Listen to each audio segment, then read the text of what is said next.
Bismillahirrahmanirrahim. Assalamualaikum warahmatullahi wabarakatuh. Alhamdulillahi wa kafa. Wassalatu wassalamu ala rasulillahil mustafa wa ala alihi wa sahbihi wa man wafa wa ba'd. Faya ahbaballahi wa ahbab rasulihi sallallahu alaihi wasallam.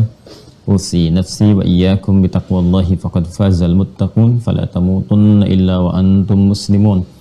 Faqala ta'ala Ya ayyuhalladzina amanu taqullaha haqqa tuqatih wa la tamutunna illa wa antum muslimun. Saudara-saudariku, bersyukur pada Allah Subhanahu wa taala mengawali ta'lim kita di kesempatan kali ini. Alhamdulillah, Allah memberikan kesempatan kepada kita untuk beraktivitas.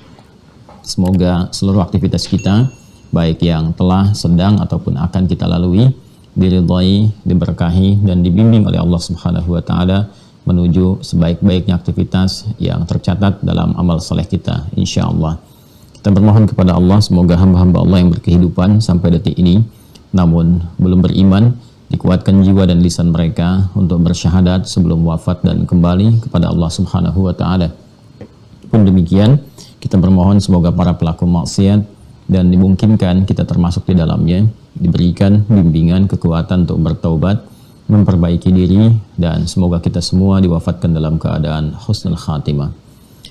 Kita akan mencoba melanjutkan kajian kita masih di pokok pembahasan kedua tentang fikih ibadah dari 4 pembahasan pokok dalam tatanan syariat Islam, baik itu aspek akidah yang telah kita tuntaskan, kemudian juga ibadah saat ini sedang kita kaji, kemudian nanti akhlak, dan sebelumnya ada muamalah, akidah, ibadah, muamalah, dan akhlak. Di pokok akidah ini telah kita selesaikan kurang lebih sampai 62 episode pembahasan. Silahkan dikuatkan, dikaji, dipahami kembali pelan-pelan dengan pembahasan yang terukur dan insya Allah pemahaman yang lebih baik.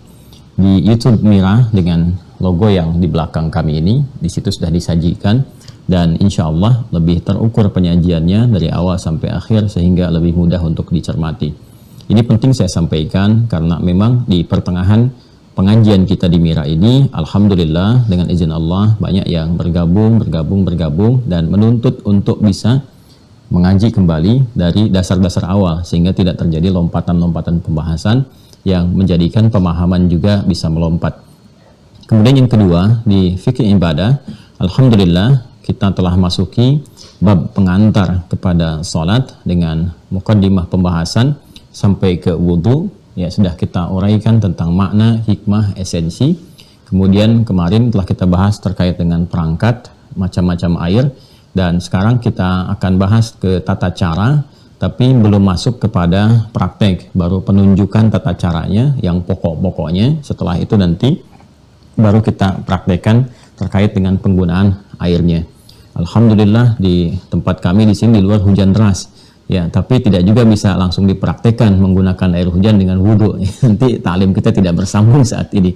Jadi kita akan ambil dulu pokok untuk penjelasannya, bagaimana tata praktikal penunjukan wudhu dalam Al-Quran. Setelah itu nanti kita akan sajikan satu video yang khusus tentang praktek dari semua aspek teoritis itu dalam tatanan praktikal penggunaan air ataupun juga hal-hal lain yang menjadi alternatif penggunaan dikala air tidak ditemukan dan seperti apa praktek secara praktikal dari teori yang telah kita bahas bisa kita uraikan dan bisa kita contohkan. Sebelumnya, untuk menegaskan kepada teman-teman bahwa kita memiliki 2 sesi di ta'lim ini. Sesi umum yang terbuka seperti ini dan sesi pengayaan via media Zoom yang nanti tersambungkan ke zonasi atau nanti juga dibuat terbuka, ya tergantung keadaan yang bisa kita hadirkan. Nah, di pengayaan ini nanti ada pendalaman-pendalaman yang boleh jadi saat sesi umum seperti ini disampaikan mungkin waktunya tidak tercakup, atau mungkin juga pendalaman risetnya perlu disampaikan detail sehingga butuh aspek-aspek kajian tersendiri. Dan biasanya kalau sudah masuk ke riset itu tipikal dari apa yang biasa kami lakukan adalah menelaah sampai ke kedalaman-kedalaman hikmah, makna, bahkan tinjauan-tinjauan ilmiahnya. Saya beri contoh ya, ini kalau biasa ngaji ke kitab fikih klasik, ini akan mendapatkan informasi-informasi tekstual dan biasanya berhenti di aspek itu. Tapi kalau kita lakukan pendekatan ilmiah lewat riset, itu maknanya bisa lain. Nah, dalam ta'lim umum biasanya saya sampaikan Ya, hasil dari risetnya itu secara umum gambarannya seperti ini untuk memberikan satu hikmah yang boleh jadi berkesesuaian dengan di masa-masa kita sekarang. Contoh begini, kemarin kita bahas tentang persoalan jenis-jenis air, kan yang ada 5 itu kan, dari mulai kemudian air mutlak atau tahur, kemudian ada musyammas, kemudian juga ada air tahir, air mutahhir atau disingkat dengan tahir, ada musta'mal dan mutanajjis. Dalam pembahasan musyammas, tentu itu ada bab detailnya. Pertanyaan-pertanyaannya ketika air dipanaskan, di situ kan babnya dipanaskan dengan sinar matahari. Bahkan kalau teman-teman ngaji lagi ke fikih-fikih di kitab-kitab yang klasik atau bahkan sampai sekarang dan menukil pembahasan yang lampau, itu akan ditemukan pemanasan yang dimaksudkan menggunakan logam. Ya, logam selain emas dan perak, sampai di situ. Nah, cuma apakah kemudian dikaji sampai hikmah, sampai riset, sampai data ilmiahnya sehingga nanti bisa menyimpulkan satu kesimpulan yang aktual, yang sesuai dengan keadaan hidup kita sekarang, dan boleh jadi tinjauannya itu bisa berbeda dalam penggunaan. Sambil contoh begini misalnya, kenapa hadis-hadis yang terkait dengan pemanasan air menggunakan matahari, dan di sini bentuknya dalam fikih ya, terutama fikihnya fikih Syafi'i terkait dengan logam di luar emas dengan perak, dan ini nanti ada khilaf lagi karena nanti penelusuran dalilnya juga itu butuh detail tersendiri, baik diriwayatkan oleh Imam Ad-Darqutni misalnya terkait kisah Sayyidah Aisyah radhiyallahu taala anha, ataupun juga terkait dengan keterangan Imam Syafi'i yang menukil keterangan dari Umar bin Khattab radhiyallahu taala anhu yang tidak menyukai tentang pemanasan air menggunakan matahari di logam-logam tertentu, dan disampaikan dalam kitabnya Al-Um. Nah, logam kalau kita riset lagi atau kembali ke pendekatan ilmu kimia misalnya, saya belajar yang dasar ya, dan tentu kalau Anda pakar di bidangnya akan lebih tahu lagi. Ya, unsur-unsur logam kan berbeda-beda. Di hadis disebutkan, walaupun derajat hadisnya nanti diteliti lagi, ada yang menyebutkan lemah dan sebagainya, tapi ini isyarat yang cukup baik untuk kita semua. Ya, emas, kemudian perak dan logam-logam di luar itu semua tentu mengalami perbedaan-perbedaan. Ya, misal dari nomor atomnya saja, dari masanya, dari unsurnya, dari ikatan logamnya, dari sifat reaktifnya, tentu itu berbeda-beda. Pengalaman saya belajar saja, misalnya di kimia saat kita berada di tingkat SMA itu, masuk kelas 2 ya, kelas 2 ke kelas 3, mungkin sekarang 8 sampai dengan 9 itu ya. Kalau kita naik, atau berapa ya, sekarang ada belasan ya. Ya, ada belasan ya. Sekarang kalau dulu kan simpel tuh, kelas 1 sampai 3 SMP kan, 4 kemudian 1 3 lagi SMA. Kalau saya di pesantren 1 sampai 6. Jadi kelas 1 sampai 3 itu SMP tingkatnya tsanawiyah atau yang ada dia di Timur Tengah, 4 sampai 6 itu SMA. Nah, kita kalau sudah masuk di fisika mungkin ada ikatan logam, di kimia ada turunan atom dan molekul. Ya, emas itu kan aurum ya. Aurum itu kan 79. Ya, nomor atom 79, kemudian massa atomnya 200. Kemudian perak itu argentum. Argentum itu 47 kan nomor atomnya, kemudian massa atomnya 108. Ya, besi itu ferum, Fe, nomor atom 26, itu kan massa atomnya 56 dan dia punya isotop stabil isotopnya 57. Nah, cuman kalau kita lihat sifat-sifatnya, ternyata kalau kita lihat baik di ikatan atau sifat reaktifnya, emas itu kan lebih stabil. Ya, lebih stabil dan anti karat sifatnya. Dia tidak mengalami korosi dan oksidasi. Karena dia anti karat, logam yang paling stabil walaupun dia lunak. Lunak itu dalam pengertian ya dia bisa mudah patah gitu kan. Nah, sehingga butuh campuran. Makanya kita mengenalkan sekarang kalau emas murni ya semurni-murninya kan masih 99,9 sekian persen karatnya, 24 karat ukurannya. Kalau ada 18 berarti 6-nya campuran dan seterusnya untuk menguatkan. Jadi kalau dibikin perhiasan mau cincin, mau kalung dan sebagainya itu cenderung lebih kuat karena ada unsur campuran yang menguatkan sehingga sifat lunaknya ditopang oleh unsur-unsur yang lainnya.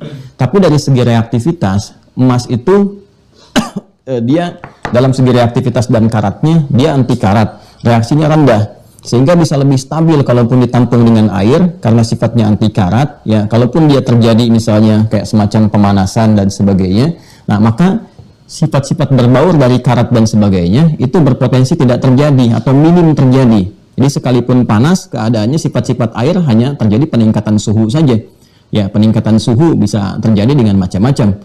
Ya, bisa dengan proses induksi misalnya ya dari bahannya yang bisa memberikan satu reaksi panas, atau bisa juga dengan radiasi yang airnya sendiri mengalami pemanasan, suhunya meningkat dan seterusnya.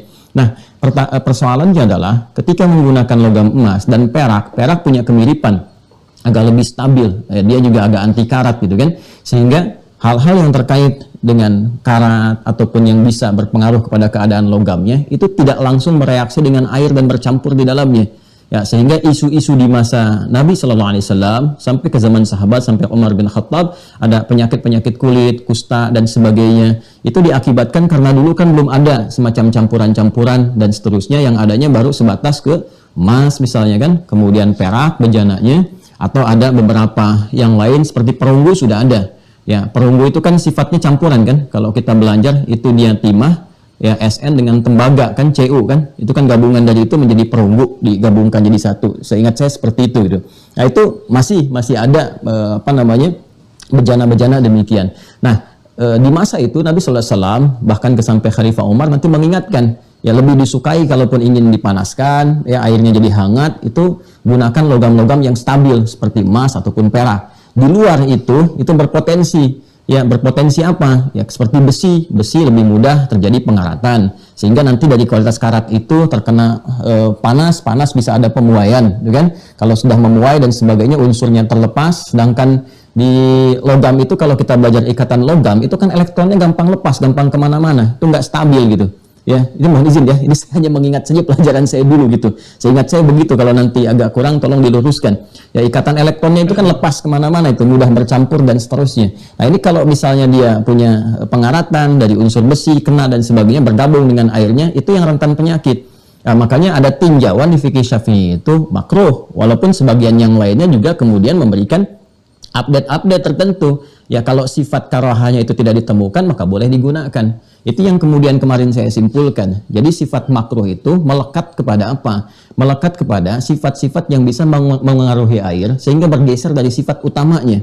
Jadi perdebatannya bukan pada logam lagi sekarang. Bejana apa yang menampung air itu yang menjadikan ketika terjadi pemanasan itu kemudian sifat-sifat airnya bisa terpengaruh oleh keadaan benda-benda yang menampung air itu. Jika tidak memberikan pengaruh, maka normal digunakan, nggak ada masalah. Itu yang kemarin saya sampaikan. Jadi kita belajar tentang illat, di hukum itu illat. Al-hukmu yaduru ma'a illatihi. Di kaidah usul fikihnya seperti itu. Ya. Al-hukmu yaduru ma'a illatihi. Nah ini ya. Al-hukmu yaduru ma'a illatihi. Nah, ini kaidah usul fikihnya. Hukum itu akan berjalan berkesesuaian dengan ilatnya, dengan sebabnya. Ya. Apa sebab sesuatu dihukumi karahah sehingga melekat makruh di dalamnya? Makruh, ya. Hukumnya karahah. Ya. Sesuatu yang melekat karahah kepadanya disebut dengan makruh namanya. Jelas ya? Nah kemarin salah satu prakteknya, kenapa air musyammas yang terkena pemanasan dari sinar matahari, ya kan? Nah ini dihukumi kemudian ada sifat karahahnya, diduga ada sifat karahahnya, makruhnya, yang dicontohkan di masa lalu kalau kita baca kitab-kitab klasik itu dengan menggunakan pendekatan di luar dua logam, di luar selain emas, ya, dan perak. Pelan-pelan ya, di luar selain emas dan perak. Nah, ternyata hikmahnya didapatkan kekinian. Setelah ada ilmu kimia dengan rintisan awal dari seorang maestro keilmuan muslim, Jabir bin Hayyan, yang menganalisis besi, kemudian di copy paste oleh John Dalton, kemudian dikembangkan dan seterusnya, dilihat karena unsur-unsur selain ini, gitu kan? Nah, itu punya perbedaan-perbedaan spesifik, khususnya dalam sifat-sifat reaktif yang tinggi, kemudian terkait dengan karat dan sebagainya, ya. Sedangkan emas ini kan ini umum lah disebut logam mulia. Kenapa mulia? Karena kan anti karat, ya kan?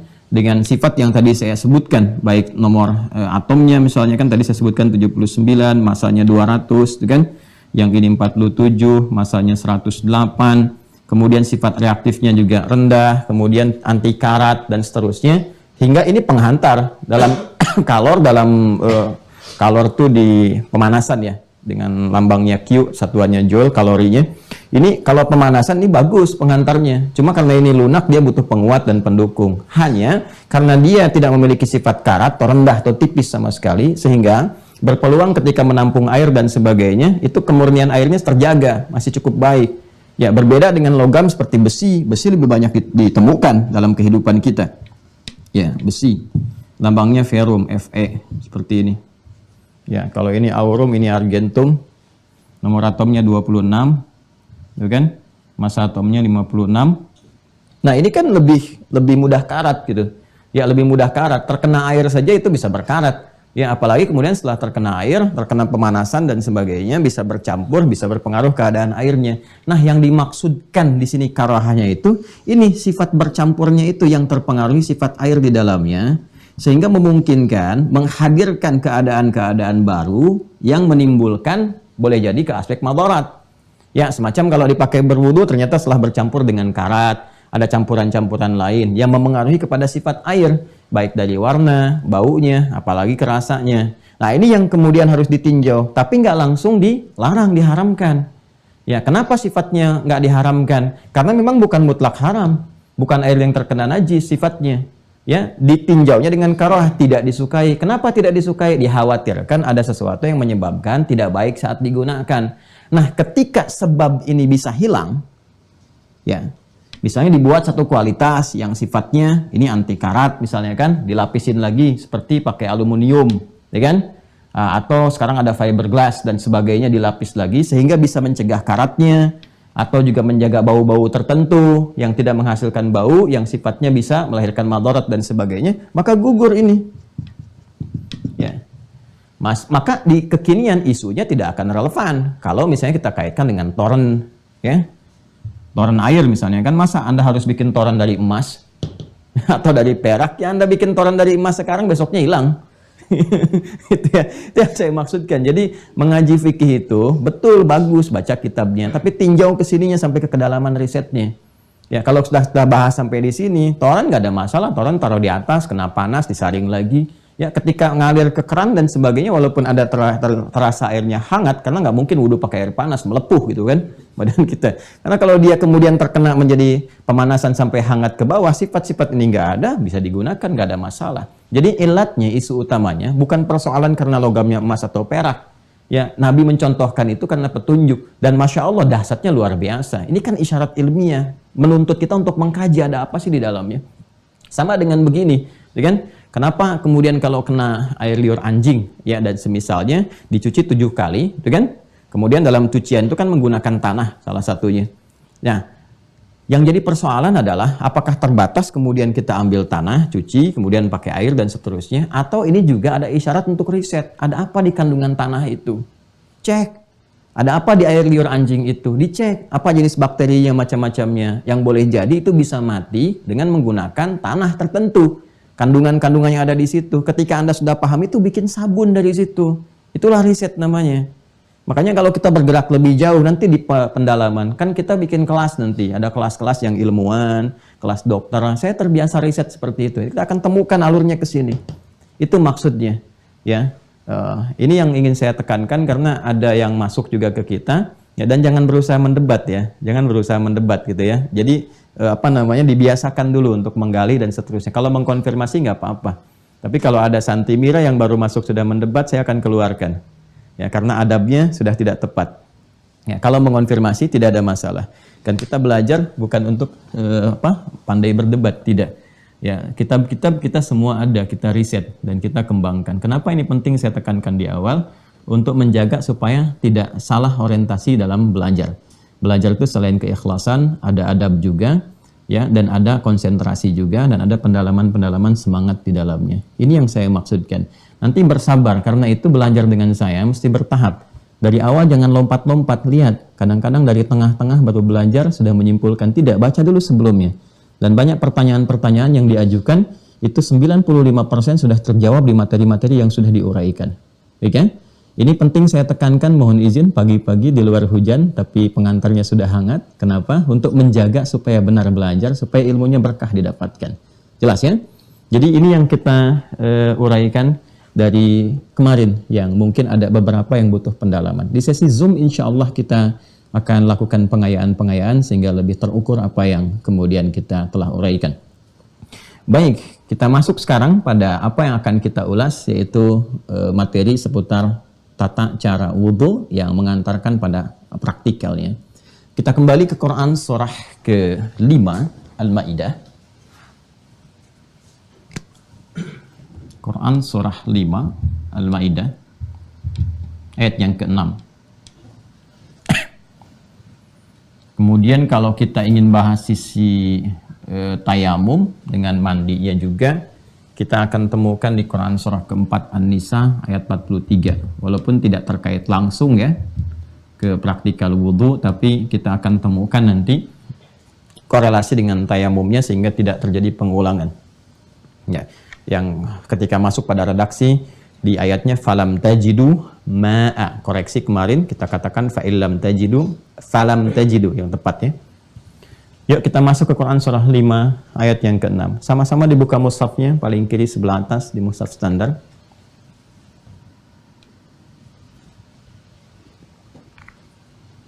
Sudah? Baik.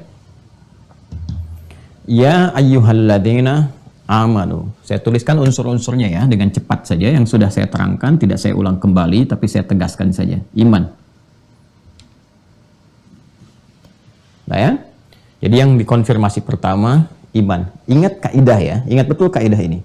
Kalau ada ayat-ayat dalam Al-Quran dibuka dengan panggilan iman, maka informasi yang disampaikan di ayat itu, satu, akan mengonfirmasi keberadaan iman seseorang.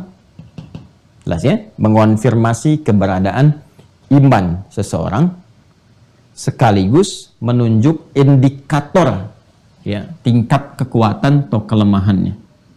Ya, menjadi indikator. Jadi kalau Anda temukan ayat ya ayyuhalladzina amanu, ya ayyuhalladzina amanu, kan? Atau menggunakan bentuk misalnya isim fa'il, kata benda, qad aflahal mu'minun ya. Atau kita temukan juga kata kerja yang berkelanjutan progresif dari fi'il madhi ke fi'il misalnya mudhari, alladzina yu'minun, pakai yu'minun. Tapi umumnya panggilan itu dengan standar iman yang dasar ya ayyuhalladzina amanu. Maka kaidah pertama menunjukkan informasi yang disampaikan di ayat itu akan menjadi indikator tingkat kekuatan atau kelemahan iman pemiliknya, atau bahkan ada atau tidaknya iman. Artinya semakin semangat kita merespon bahkan mengerjakan apa yang diperintahkan dari informasi yang dibawa ayat itu, bisa berupa perintah, bisa berupa larangan. Perintah ya ayyuhalladzina amanu kutiba alaikumusiyam. Larangan ya ayyuhalladzina amanu la yaskhar qaumin qaum. Semakin cepat kita merespon, mengerjakan perintah, meninggalkan larangan, semakin menunjukkan iman itu kuat yang ada dalam jiwa pemiliknya. Karena itu para sahabat ingin membuktikan bahwa keimanan mereka kuat. Begitu turun ayat ya ayyuhalladzina amanu, belum disampaikan informasi perintah atau larangannya, itu sudah mengatakan sami'na wa ata'na, untuk mengonfirmasi kekuatan imannya. Ya, jadi kalau sudah ya ayyuhalladzina amanu, kalau imannya kuat nggak banyak tanya. Saya selalu katakan sami'na wa ata'na, bukan sami'na wa sa'alna. Dan kami dengar, kami nanya dulu, tidak. Ya, nah, ini indikatornya. Yang kedua, ini pun juga menunjuk, awas hati-hati nih ya, awas, tanda penghambaan kita kepada Allah Subhanahu wa taala. Ya, tanda penghambaan yang menunjukkan sifat kebertuhanan kita kepada Allah. Ya, saya sering katakan sebagai pembuktian, ya, pembuktian akan kebertuhanan kita kepada Allah Subhanahu wa taala. Ya, akan keadaan kita yang menuhankan Allah Subhanahu wa taala. Buktinya lewat sini. Artinya kalau ada orang yang ketika diinformasikan dengan kata iman untuk menunaikan satu ibadah tertentu, dia merespon dengan kuat, ini menunjukkan bahwa pembuktiannya akan menuhankan Allah itu nyata. Semakin tinggi semangat, semakin kuat indikator keimanannya. Sekarang tinggal dicek, keluarkan aja ayat-ayat yang terkait dengan iman. Salat, alladzina yu'minuna bil ghaib wa yuqimunas shalah. Jadi kalau ada semangat baru dengar adzan sudah semangat, imannya sudah kuat. Apalagi yang belum adzan sudah siap-siap, udah menyiapkan zuhur jam berapa nih, bahkan dia susun waktu sholat tuh, disusun waktunya supaya bahkan sebelum tiba dia sudah siap-siap. Ini menunjukkan imannya kuat dan penghambaannya kepada Allah tinggi. Nanti ini sedikit perdalam, ini akan menghadirkan persamaan. Persamaannya dalam unsur apa? Banyak. Nanti ada unsur doa, ya. Jadi iman ini nanti persamaannya juga terkait dengan doa. Semakin kuat iman, semakin cepat terkabulkan doa. Bagaimana iman dilihat itu kuat? Dari sini sifatnya, tingkat penghambaan. Dari mana tingkat penghambaan itu bisa diketahui? Dari ibadah. Ya. Karena itu nanti ada persamaannya seperti ini, iman, gitu kan? Sama dengan ibadah, kemudian juga sama dengan doa. Doa ini nanti yang akan memudahkan saat masuk ke aspek muamalah, bagian ketiga. Karena itu ketika Allah kemudian mengaitkan jawaban doa cepat ya atau lambatnya, cepat atau tertundanya sesuai dengan maslahat, itu kaitannya erat kemudian dilekatkan dengan faktor iman. Jadi kalau Anda buka Quran surah kedua Al-Baqarah ayat 186, wa idza sa'alaka 'ibadi 'anni fa inni qarib ujibu da'watad da'i idza da'an. Doa. Apa setelah itu? Falyu'minu bi. Tuh. Falyastajibu ini ibadah, waliyu'minu bi ini iman. Perhatikan baik-baik. Ada ayatnya. Wa idza sa'alaka 'ibadi 'anni fa inni qarib ujibu da'watad da'i idza da'an. Doa. Falyastajibuli ibadah tuh. Lihat urutannya. Doa, falyastajibuli respon seruanku ibadah, waliyu'minu bi iman. La'allahum yarshudun supaya diberi petunjuk. Kalau sudah dapat rasyad, muamalah mudah. Itu kaitannya. Ya. Itu sebabnya kalau kita menghadapi sesuatu dalam kehidupan interaksi kita sering berdoa kan? Nah, kalau mau cepat dikabulkan doanya, rajin ibadah. Ibadah yang bagaimana? Ibadah yang pakai iman. Karena ada orang yang terlihat menunaikan ibadah, tapi doanya pun belum tentu terkabul. Atau cepat terkabul. Kenapa? Karena saat dikerjakan, unsur ini yang tidak kuat. Jelas ya? Nah, ini yang saya ingin antarkan bahwa amalan tentang wudhu yang masuk pada aspek ibadah itu dibuka dengan kata iman untuk menunjuk pada dua hal yang penting ini. Ya. Dan iman, perhatikan baik-baik ya, karena tempatnya di dalam kalbu, tepatnya ada dalam nafas, yang simpulnya ada 6 dan telah saya uraikan di bab tentang akidah itu. Perhatikan baik-baik, karena itu mesti dimulai amalan wudhu dengan menggunakan iman, sedangkan tempat iman ada dalam kalbu, inti kalbu ada dalam nafas, dan di dalam nafas ini ada jiwa takwa. Dalam takwa ada simpul 6, simpul iman yang 6 itu. Amalan terkait kalbu, karena ditujukan semua keimanan ini aspeknya kepada Allah Subhanahu wa Ta'ala, sedangkan segala yang ditujukan kepada Allah harus menanggalkan, menghilangkan segala yang tidak terkait dengan Allah. Segala yang tidak terkait dengan Allah ketika ditanggalkan, dihilangkan sehingga bening bersih saja menuju Allah, secara singkat disebut dengan ikhlas. Ikhlas. Sehingga iman kerat kaitannya dengan keikhlasan. Iman ada dalam kalbu. Dalam kalbu ada jiwa. Jiwa ini inti kehidupan. Di dalamnya ada nilai takwa, ada sifat iman. Inti kehidupan disebut dengan nuat. Inti sesuatu disebut dengan nuat. Nuatus syai' itu artinya inti dari sesuatu. Segala yang diarahkan, yang bersumber dari inti ini, ditunjukkan dari inti. Segala yang bersumber dari sini, ya arahnya, atau bisa disebut amalannya, pancarannya, arahnya, disebut dengan niat namanya. Jadi kalau kita mau gali dari turunan dasar pembahasan bahasanya. Secara singkat begini. Karena itu kita temukan, ada niat yang melekat pada setiap amal ibadah yang ditunaikan. Ini dasarnya nih, kalau kita mau sedikit agak lebih dalam. Karena itu kita temukan ada niat yang melekat pada setiap amal yang dilakukan dalam konteks ibadah. Ini dasar yang menjadikan Nabi SAW bersabda, hadis yang sangat populer dari sahabat Umar bin Khattab radhiyallahu ta'ala anhu, dan menjadi pembuka umumnya dalam setiap gambaran kitab-kitab hadis termasuk di Al-Bukhari. Secara singkat Nabi menyampaikan, innamal a'malu binniyat. Innama, ini sudah pakai adatul hasri. Innamal a'malu, ya kan?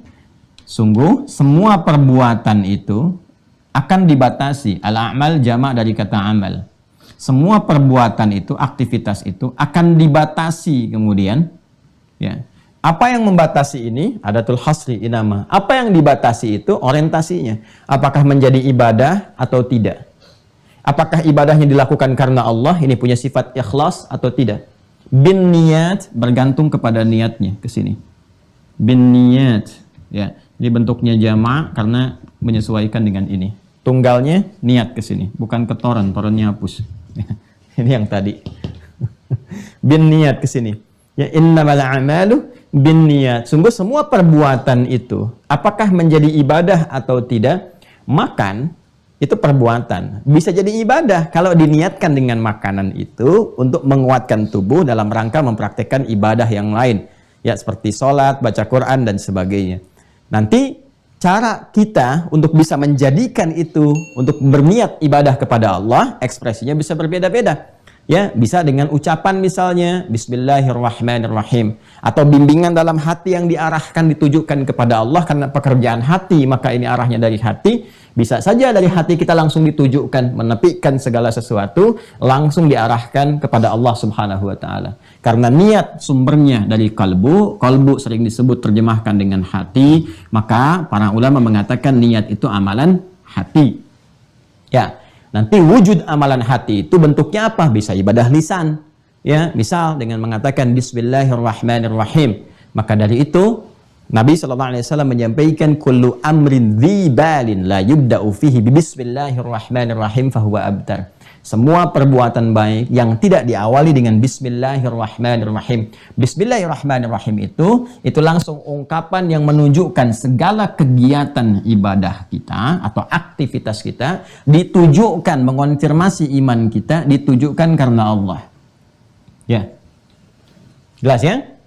Nah, ketika menunjukkan sesuatu karena Allah, terkonfirmasi amalan imannya itu apa keadaannya? Ikhlas. Sumbernya dari mana? Niat. Jelas ya? Karena itu jangan heran kalau dalam setiap ibadah nanti ada niat, ada niat, ada niat. Niat itu tujuan pertamanya mengonfirmasi semua ibadah, dikonfirmasi dari sumber iman. Untuk menjawab seakan-akan ketika ayatnya memanggil ya ayyuhalladzina amanu, kita jawab kami beriman. Ya, dari mana taunya kamu beriman? Ini konfirmasikan bahwa apa yang akan kita kerjakan itu lillah, karena Allah, karena Allah. Ini sifat ini yang masuk. Ya, selain nanti fungsi niat yang kedua membedakan antara ibadah satu dengan yang lainnya. Terlihat seperti serupa, perbedaannya di niat. Ya, zuhur dengan asar sama-sama 4 rakaat. Gerakannya sama dari awal sampai akhir, bacaannya pun bisa serupa. Bisa sama kalau surat yang dibaca zuhur dengan asar sama-sama suratnya. Apa pembedanya? Niat. Tapi kan waktunya bisa berbeda, Ustadz. Betul, zuhur di waktu zuhur, asar di waktu asar. Tapi kalau Anda melakukan jamak dan jamaknya kamil sempurna 4-4 baik takdim ataupun takhir, kan 4 juga. Ya, menarik asar ke zuhur takdim atau mengakhirkan zuhur ke asar takhir, sama-sama 4 ditunaikan kalau bukan qasar. Pembedanya apa? Niat. Jelas ya? Nah, ini penting saya uraikan pertama kali sebelum masuk kita ke aspek ibadah yang ditunaikan, harus dikonfirmasi dulu keimanan ini. Karena itu wudu ketika praktikalnya akan dimulai, konfirmasi pertama yang disentuh oleh Al-Quran, ya ayyuhalladzina amanu, mesti ada ini, imannya. Ya, kemudian konfirmasi iman harus ikhlas. Ikhlas sumbernya dari mana? Dari jiwa. Sifat jiwa itu nuat, inti sesuatu, ketika mengeluarkan konfirmasi disebut dengan niat. Ya, ini keterangan di hadis, ini dalil naklinya, dalil hadisnya, innamal a'malu bin niat. Apa Qurannya terkait dengan keikhlasan? Orang ikhlas disebut mukhlis. Ya, jamaknya disebut mukhlisin atau mukhlisun. Maka kita kemudian lihat di Quran surah ke-98 Al-Bayyinah di ayat yang kelima. Wa ma umiru illa liya'budullaha, ibadah, mukhlisina lahu, nih karena Allah, lahu ad-din, dalam konsepsi ad-din atau syariat. Kalau ayat ini mau dibedah begini, ya, setiap ada perintah dalam ad-din, ad-din itu Islam, berupa ibadah, maka kerjakan ibadah ini, diusahakan ikhlas. Mukhlis itu berusaha ikhlas. Usahakanlah tunaikan dengan ikhlas, lahu, karena Allah. Itu cara memahami cepat dan singkatnya. Jelas ya? Karena itu sebelum dimulai berwudu, kalimat ini ya ayyuhalladzina amanu sudah mengonfirmasi niat. Niatkan, karena ini amalannya amalan hati, niatkan dalam hati kita bahwa kegiatan wudu ibadah yang dikerjakan itu lillah. Dikonfirmasikan lewat lisan kita, apa yang diucapkan? Bismillahirrahmanirrahim. Jelas ya? Maka sebelum berwudu kita mengonfirmasikan, mengimplementasikan ya ayyuhalladzina amanu dengan mengucapkan setidaknya bismillahirrahmanirrahim. Maka di hatinya mulai meniatkan itu semua karena Allah. Ya, bisa dalam bahasa hati Anda bisa sampaikan, saya berniat wudu ya Allah karenamu, ya, untuk menunaikan sholat atau menjaga kesucian dan sebagainya. Itu bahasa hati, bisa dikembangkan. Kalau orang Arab bisa mengatakan dalam hatinya nawaitul wudu'a misalnya lillahi ta'ala. Ya, kalau kita di hati bisa dengan bahasa Indonesia kita katakan dalam hati kita saya berniat untuk wudu. Ya, karena Allah Subhanahu wa taala untuk mengangkat hadas, raf'al hadas dan sebagainya. Ya, orang Arab bisa menggunakan bahasa Arab nawaitul wudu'a raf'il hadathi misalnya lillahi taala. Kita bisa mengatakan ya Allah saya berniat untuk berwudu karenamu, lalu kita ucapkan bismillahirrahmanirrahim, baru kita akan mulai masuk. Jelas ya? Ini konfirmasi kalimat Quran dengan menggunakan kata iman, konfirmasi hadis gitu kan? Di sini dengan mengarahkan kepada niat, dan kalimat nabinya bismillahirrahmanirrahim. Ya, saya menyarankan lengkap, walaupun nanti paling singkatnya bisa dikatakan bismillah. Tapi saya menyarankan lengkap bismillahirrahmanirrahim karena dasar paling utamanya itu ada kelengkapan di sifat Rahman dan Rahim. Ya, baknya itu ketika menunjukkan kepada Allah, feedbacknya Rahman dan Rahim. Karena itu kalau membiasakan sesuatu dengan bismillah, saya sarankan lengkapi bismillahirrahmanirrahim. Mau minum bismillahirrahmanirrahim, ya kan? Mau makan bismillahirrahmanirrahim. Apalagi ini mau aspek yang keibadah yang memang diatur sedemikian rupa syarat dan rukunnya. Jelas ya? Ya. Jadi sebelum kita mulai bersiap, apakah nanti keran di depan kita atau menggunakan bejana, semisal gayung dan semisalnya, maka Anda ucapkan bismillahirrahmanirrahim sebelum memulai. Di hati kita meniatkan. Baik, sekarang kita masuk ke ayatnya. Ya ayyuhalladzina amanu, Quran surah 5 ayat 6, idza qumtum ilas shalah.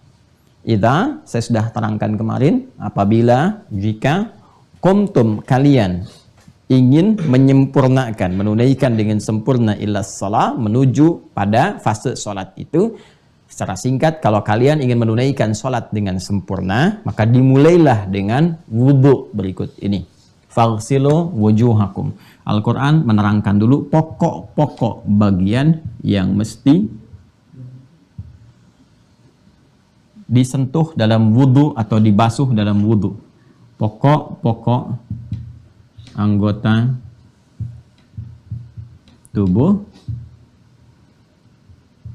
dalam wudu. Sudah? Ini yang pokok ya, nanti kaitannya dengan perangkat. Ya, kaitannya dengan apa? Dengan perangkat. Perangkat yang digunakan. Kemarin kan air sudah kita bahas ya. 1. Faghsilu wujuhakum, wajah. 2. Wa aydiyakum ilal marafiq, tangan. Sampai siku. 3. Wamsahu biru'usikum, kepala.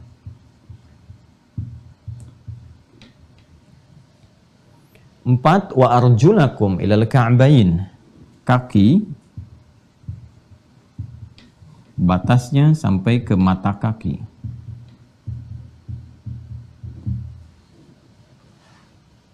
Sampai di sini konfirmasinya. Ini bagian-bagian pokok pada anggota tubuh yang sifatnya wajib, baik dibasuh ataupun disentuh, diusap. Karena nanti ada yang dibasuh, ada yang diusap. Mana yang dibasuh, mana yang diusap, kita akan terangkan. Nah, ini yang pokok, ada 4. Kalau sudah pokok, maka hukum yang melekat pada yang pokok disebut wajib. Jelas ya? Tambahan yang disertakan kepada yang pokok, tambahannya nanti lekat hukumnya sunnah. Jelas ya? Melekat hukumnya apa? Sunnah. Jika ada tambahan pada yang pokok, yang disandarkan pada yang pokok, nanti sandarannya disebut dengan nafilah. Ya, nafilah, jamaknya nawafil. hukumnya disebut dengan sunnah. Ya. Sudah. Kalau pokok itu harus dilakukan. Artinya kalau salah satu ini tidak dikerjakan ya dengan baik, dengan sempurna, atau sama sekali ada yang tidak dibasuh atau tidak diusap, walaupun yang sunnah ini tambahan sifatnya penyerta itu sempurna, tapi yang ini ada salah satu yang tidak dilakukan, maka dianggap tidak sah wudunya. Ya, saya ulang, dianggap apa? Tidak sah. Kumur-kumur itu bagian dari nafilah, tambahan. Hukumnya sunnah. Walaupun sempurna, ya sampai istinsyaknya misalnya, tamadbadnya sempurna, bahkan nanti istinsyak dihirup, dikeluarkan istintar sampai ke hidung sebagian dihirup, sempurna itu. Ya, basuh telinganya sempurna, ya kemudian takhalulnya sempurna, sela-sela jari dan sebagainya itu sempurna bersih. Tapi mohon maaf, dia nggak sempat usap kepala misalnya, maka tetap dianggap tidak sah. Ini yang pokok. Nah, kenapa penting diuraikan yang pokok dulu? Kaitannya dengan apa? Dengan perangkat. Perangkat yang digunakan saat wudhu. Perangkatnya itu saat kita sampaikan kemarin, materi yang digunakan yang mendukung kita untuk bisa berwudhu itu kan air. Air. Nah, Islam itu, masya Allah, itu hikmahnya sangat indah sekali. Betapa menata sesuatu itu dengan teliti, presisinya tinggi, begitu terukur. Ya, mana yang berharga itu yang patut digunakan dengan baik, dengan bermanfaat, jangan berlebihan, jangan sampai mubadir dan sebagainya, jangan sampai ada yang tidak bisa digunakan, ya. Jangan sampai sesuatu yang bermanfaat hilang begitu saja. Ini air ini kan sumber kehidupan, sangat berharga. Ya, bahkan diri kita pun itu, ya, unsur yang ada pada diri kita kan paling banyaknya air. Daratan dengan lautan lebih luas lautan dan sebagainya. Karena ini inti bagian kehidupan. Ya, termasuk bagian inti kehidupan itu ada pada air. Karena itu Islam memberikan penjagaan yang sangat ketat pada penggunaan air. Apalagi air yang digunakan ini sifatnya air tahur, air mutlak. Ya. Kan yang tanpa perdebatan itu yang digunakan adalah air tahur kan? Air mutlak. Air yang sifatnya masih sifat air, belum bercampur dengan apapun. Berarti masih bening, masih bagus, masih murni. Sedangkan air yang sifatnya masih bagus, masih bening, masih murni, digunakan apa saja akan sangat bermanfaat. Dia kan nggak bercampur dengan apapun. Anda bisa bayangkan ya, air dicampur saja dengan unsur yang lain, jadi minuman, jus misalnya, jus mangga, ya kan? Ada kopi, ada jus sirsak dan sebagainya. Anda minum baru setengah, orang mengatakan sayang nggak dihabisin. Ya, itu yang sudah bercampur. Air tahir ghairu mutahhir. Maka bagaimana dengan yang paling asli, yang tahurnya? Ya, masa yang sifat aslinya dibuang-buang sementara yang sudah bercampur ya Anda habiskan, ya artinya dimanfaatkan sepenuhnya. Nah, maka Islam tuh memberikan porsi prioritas yang lebih tinggi kepada yang seperti ini yang harusnya dijaga karena ini sumbernya. Nggak mungkin bisa bikin jus kalau nggak ada ininya. Anda tinggal merasnya saja dan seterusnya. Dan semua butuh air, tumbuhan pun butuh air dan sebagainya. Karena itu Islam meminta kita untuk menggunakan dan memanfaatkan air ini sesuai dengan asas manfaatnya secara hati-hati dan terukur. Ya, dan nanti akan sangat ketat dalam penggunaannya. Berapa kali, apakah sekali atau 2 kali atau 3 kali, ya kan? Bahkan melebihi 3 kali Nabi tegas mengatakan faqad asa Abul Qasim. Ya, dia telah bermaksiat kepada Rasulullah. Itu saking tingginya dihargai ya sifat penghematan dan penggunaan efisiensi air sesuai dengan kebutuhan. Ini kalau kita mau ngaji fikih air aja ada fikihnya sendiri. Bagian dari fikih lingkungan. Ini sudah dahsyat ini. Dan nanti bisa dipetakan lagi unsur-unsurnya. Mau dipecah, sekarang lebih enak membahasnya. Ada kimianya, ada turunan fisikanya. Ya, itu luar biasa. Nanti kalau udah ada kelas ilmuwan tuh enak sekali nguraikannya tuh. Jadi kita bisa pakai Quran, hadisnya, Anda riset dengan turunan ilmu-ilmu yang Allah titipkan kepada Anda. Tinggal diturunkan aja. Itu luar biasa teman-teman sekalian. Ya. Nah, ini karena perangkatnya sangat penting, air ini, maka Islam memberikan aturan. Lihat keadaan air ini. Kalau sifat air ini terbatas sifatnya, kan? Maka cukupkan dulu pada yang 4 ini. Kalau bisa cukup dipakai yang 4 ini, dipakai yang 4. Dan masih bisa memenuhi hajat hidup pokok yang lainnya. Untuk minum, ya kan? Ya, untuk keperluan toileting dan sebagainya, ya, maka cukupkan pada yang 4 ini. Jangan langsung ke tayamum. Itu aspek fikihnya. Jelas ya? Nampaknya tidak harus dipaksakan, ditambahkan dengan kumur-kumur misalnya, istinfar, ke telinga, sampai dengan tangan, ya, dilai-lai dan sebagainya. Maka jika airnya sangat terbatas, dicukupkan pada aspek darurat yang pokok-pokok untuk minum ataupun untuk yang lain, tapi masih ada ya kelebihan yang bisa digunakan lebih air itu untuk 4 yang ini, maka dahulukan yang 4 ini, yang pokok, itu maksudnya.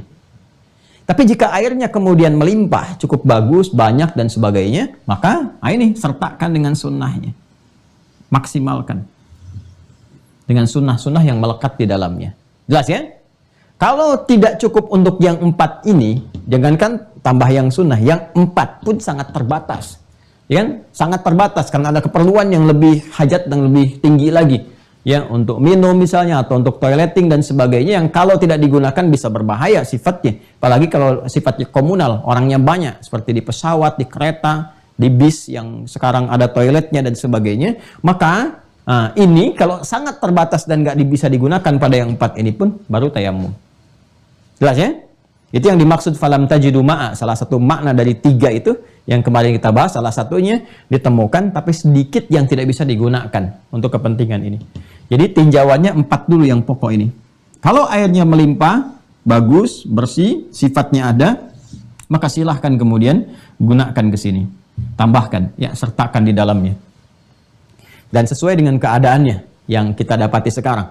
Ya, kalau tawar, enak, nyaman, bagus, di musim dingin bisa hangat dan sebagainya, ya kan? Menjaga aspek-aspek sepanjang tidak bercampur pada sesuatu, ini contohnya yang bisa menghadirkan madarat untuk kehidupan. Bukan karena pemanasan aja sekarang, bisa karena campuran, bisa karena ada macam-macam dan sebagainya, ya kan? Walaupun dia bukan najis tapi ada campuran-campuran dari air tanah yang bisa masuk meresap ke situ dan sebagainya, itu sekarang kita gunakan filter, ya. Jelas ya? Ini 4 bagian ini. Nah, sekarang kita bahas 4 pokok ini dulu. Kalau yang ini nanti kita sertakan dalam praktek langsung. Jadi nanti saya ambil klip video di tempat wudhu langsung, tunjukkan dari awal sampai akhirnya. Sekarang kita ingin coba lihat tata cara yang 4 yang pokok ini dulu, karena ini yang paling menentukan. Baik, satu, saya mohon izin ya, saya lepaskan kacamatanya dulu supaya agak lebih mudah nanti untuk bisa menunjukkan. Wajah. Pelan-pelan ya. Faghsilu wujuhakum. Pakai fa. Satu-satu kita bahas. Ya ayyuhalladzina amanu idza qumtum ilas salati faghsilu. Fa, kemudian ghain, sin, lam, waw, alif. Faghsilu. Yuk kita pecah dulu ya. Maaf ya, saya pakai dulu ya, agak kurang jelas. Nanti pas mau dipraktekkan baru kita lepas. Ini fa. Fa begini. Kemudian turunan katanya irsilu, ini fi'il amr. Irsilu ini dasar katanya dari kata ghasala yarsilu. Ghasala. Pelan-pelan ya. Fa, konjungsi, huruf ataf yang menyambungkan 2 peristiwa yang berlangsung cepat tanpa jeda. Ya. Harfu atfin rabitin baina syai'aini bidah hudud. Huruf yang merangkai 2 peristiwa, konjungsi, kata sambung, huruf ataf merangkai 2 peristiwa tanpa jeda. Peristiwa pertama adalah dimulainya akan sholat. Idza qumtum ilas shalah. Kalau ingin memulai sholat, ya kan? Maka faghsilu, cepat. Nah, ini cara menerjemahkannya seperti itu. Jadi kalau ibadah itu jangan ditunda-tunda. Kalau sudah ada isyaratnya, ya Allahu Akbar, cepat wudu, cepat siap-siap. Itu maksudnya. Jelas ya? Jadi kalau akan menunaikan satu ibadah, kita menemukan huruf fa, maksudnya ada kesan digunakan atau dilakukan ibadah itu secara cepat. Jangan pernah menunda ibadah saat punya kelapangan dalam menunaikannya. Allahu Akbar, cepat. Kalau belum wudu, cepat wudu. Jangan nunggu selesai adzan, jangan nunggu qomat, kan? Dan seterusnya, cepat. Ya, itu maksudnya. Faghsilu, jadi kata irsilu ini fi'il amr, irsil jamaknya irsilu. Kalau pakai u di ujungnya, ciri khas kata perintah itu kalau bentuk jamak ada waw dan alif di ujungnya. Paling singkat harokatnya dhammah u. Ijlis tunggal, ijlisu banyakan, kan? Kulu banyakan. Pokoknya kalau ada u di ujungnya itu bentuk jamak. Nah, basuhlah, lihat terjemahannya. maka cepat basuhlah. Basuh, tadi saya katakan ada yang dibasuh, kan? Basuh. Basuhnya menggunakan kata ghasala. Nah, ghasala ini prakteknya begini. Prakteknya. Kalau membasuh menggunakan kata ghasala, yaghsilu, jadi ambil airnya, begini. Ya, ghurfah biyadik. Ya, jadi satu diambil menggunakan tangan ini seperti ini, ya. Seperti ini, pelan-pelan ya. Jadi baik ada keran kita buka begini misalnya. Ya. Atau kita bisa gunakan bejana, ada gayung, kita ambil seperti ini. Nanti saya contohkan ya pas prakteknya. Ini contoh saja. Ya, kemudian dalam genggaman di sini dimasukkan ke genggaman, sudah ada. Lalu dituangkan ke tempat yang akan dibasuh. Itu ghasala namanya. Ya, jadi airnya ditampung, lalu dituangkan ke tempat yang akan dibasuh. Misalnya ke wajah seperti ini. Jelas ya? Ke wajah. Nah, jadi airnya diambil, tidak dibuang dulu begini. Ghasala itu diambil airnya, langsung ditumpahkan ke tempat yang akan dibasuh. Jadi bukan ambil, buang begini. Bukan. Ya, jadi diambil, tumpahkan di tempat yang akan dibasuh. Itu ghasala namanya. Jelas ya? Ya, sama kayak Anda mandi, ya. Ghuslun itu ambil air kan langsung tumpahkan dan gosok-gosok. Nah, itu ghasala namanya. Ya kan? Ini ditumpahkan kemana, dibasuhkan kemana. Jadi ada unsur basuhan, tumpahkan airnya, basuhkan. Pertama, wujuhakum. Wujuh jamak dari kata wajah. Jamak dari kata wajah.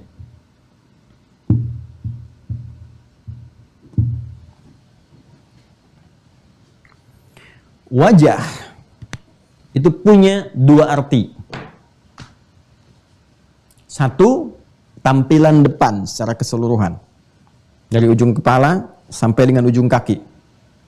Fawalli wajhaka syatral masjidil haram. Kalau kamu ingin menunaikan sholat, maka hadapkan wajahmu ke arah Masjidil Haram, ke arah kiblat. Yang dimaksud wajah di situ bagian depan tubuh keseluruhan, bukan mukanya saja. Bukan mukanya ngadap kiblat, kemudian tubuhnya ke depan, mukanya begini, tidak. Ya, yang dimaksud bagian depan tubuh keseluruhan. Ya, qad nara taqalluba wajhika fis sama' falanuwalliyannaka qiblatan tardaha fawalli wajhaka syatral masjidil haram. Jelas ya? Karena itu dalam salat, pembuka salat ada nanti doa istiftah atau iftitah. Dari 9 doa itu, salah satu doanya yang diriwayatkan oleh Sayyidina Ali bin Abi Thalib karramahullah wajah, itu redaksinya berbunyi wajjahtu wajhiya lilladzi fataras samawati wal ard. Aku menghadapkan diriku sepenuhnya. Maksudnya bagian depan ini dihadapkan, ini sebagai bukti bagaimana kesungguhan dalam ibadah. Keseriusan. Ya, Anda menghadap kepada pimpinan aja kan tegak, lapor begini, keseluruhan sempurna. Ya kan? Di hadapan Anda, pimpinan Anda bicaranya begini. Tahu Pak? Tentu setelah selesai pekerjaan Anda. Nah, sekarang Anda menghadap Allah yang maha segalanya.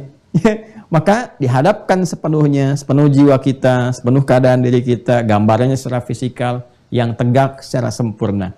Itu wajah dalam pengertian yang pertama. Konteks pertama, lihat konteksnya. Konteks kedua, yang dimaksudkan wajah ini tampilan muka. Di sini, bagian depan. Ya. Nah, kalau kita buka sedikit seperti ini ya.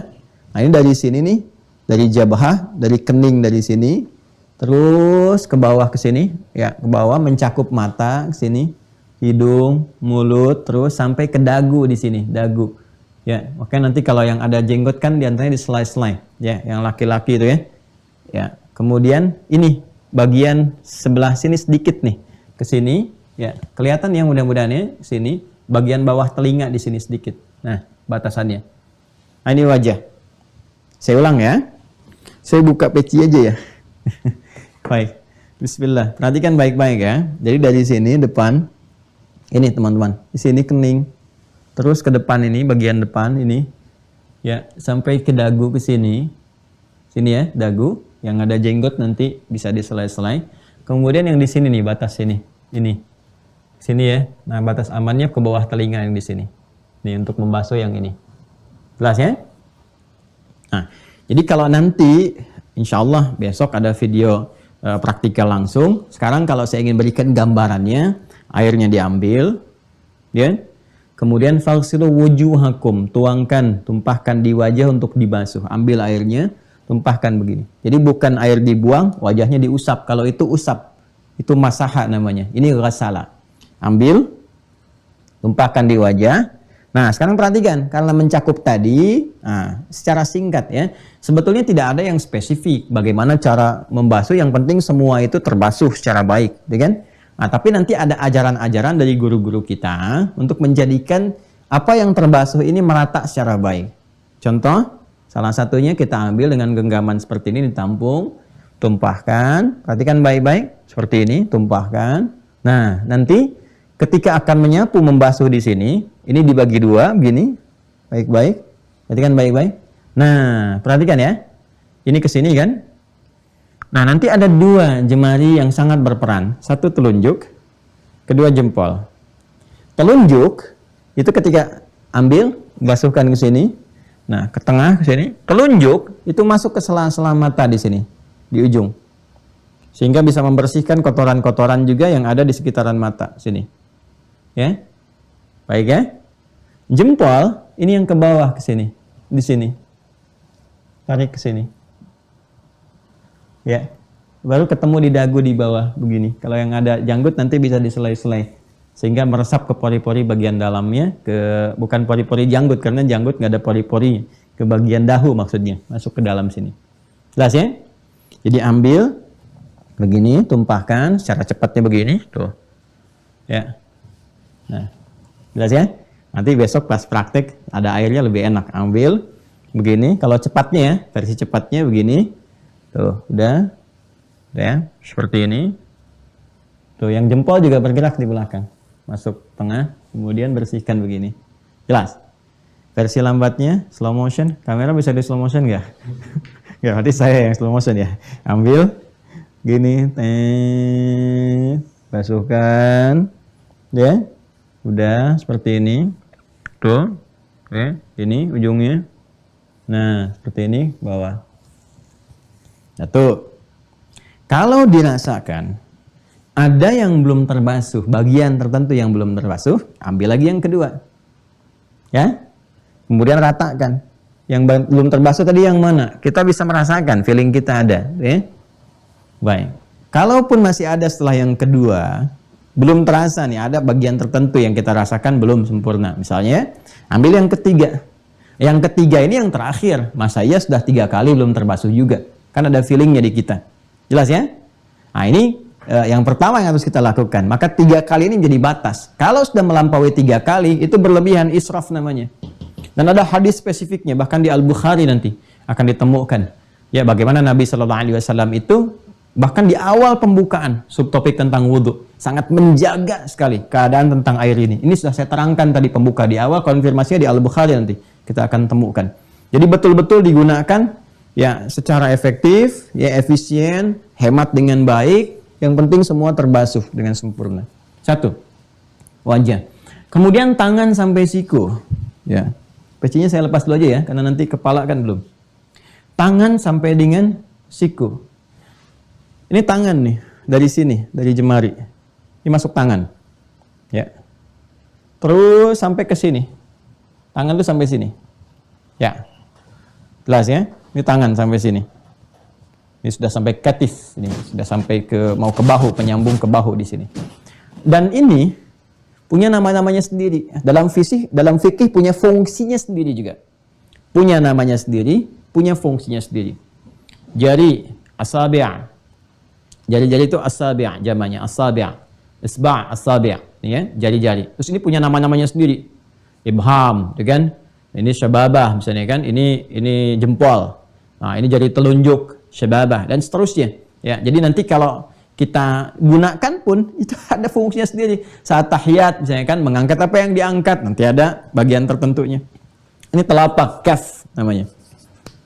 Nanti fungsinya juga disebutkan terkait dengan saat mengangkat, ya menghadap kemana telapaknya, jemarinya apakah terbuka atau tertutup saat takbir itu.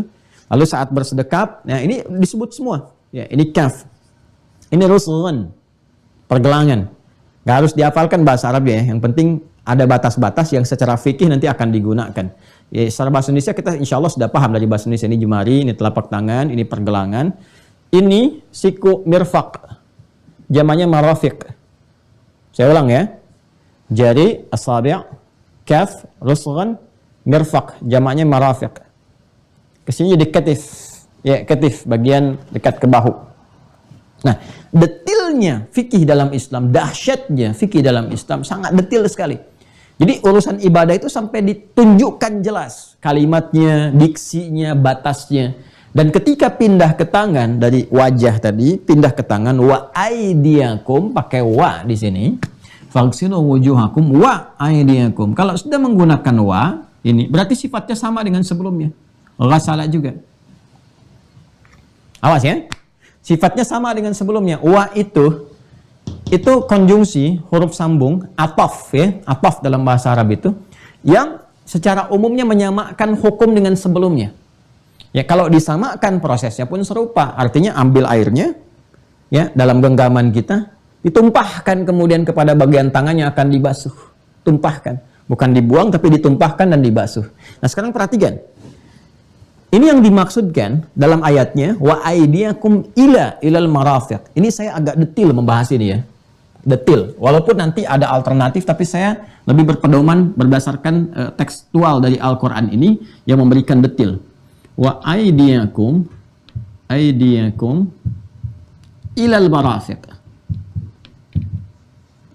Ini saya kotaki yang ilanya. Ila itu harful ghayah minal ibtida ila nihayah, menunjuk kepada tujuan, proses tujuan yang berlangsung dari permulaan ibtida ya ila nihayah sampai ke ujung. Jadi mulai dari mana, berakhir di mana. Al-yawm sabahan ana adhhab ila Jakarta. Pagi ini saya akan pergi ke Jakarta. Sekarang saya ada di Bekasi. Saya akan ke Jakarta. Berarti tempat berangkat saya kan dari Bekasi. Kan? Tujuan akhir saya di mana? Jakarta. Jadi saya berangkat dari sini, berakhir di sini. Itu pakai ila. Jelas ya? Nah, apa pentingnya kita membahas ini? Pentingnya adalah ketika membasuh ke tangan, ini jamak bentuknya. Yad jamaknya aidi. Dan basuhlah tangan-tangan kalian setelah wajah ke tangan. Ya. Ilal marafiq, sampai ke siku. Jadi batas ujungnya itu siku.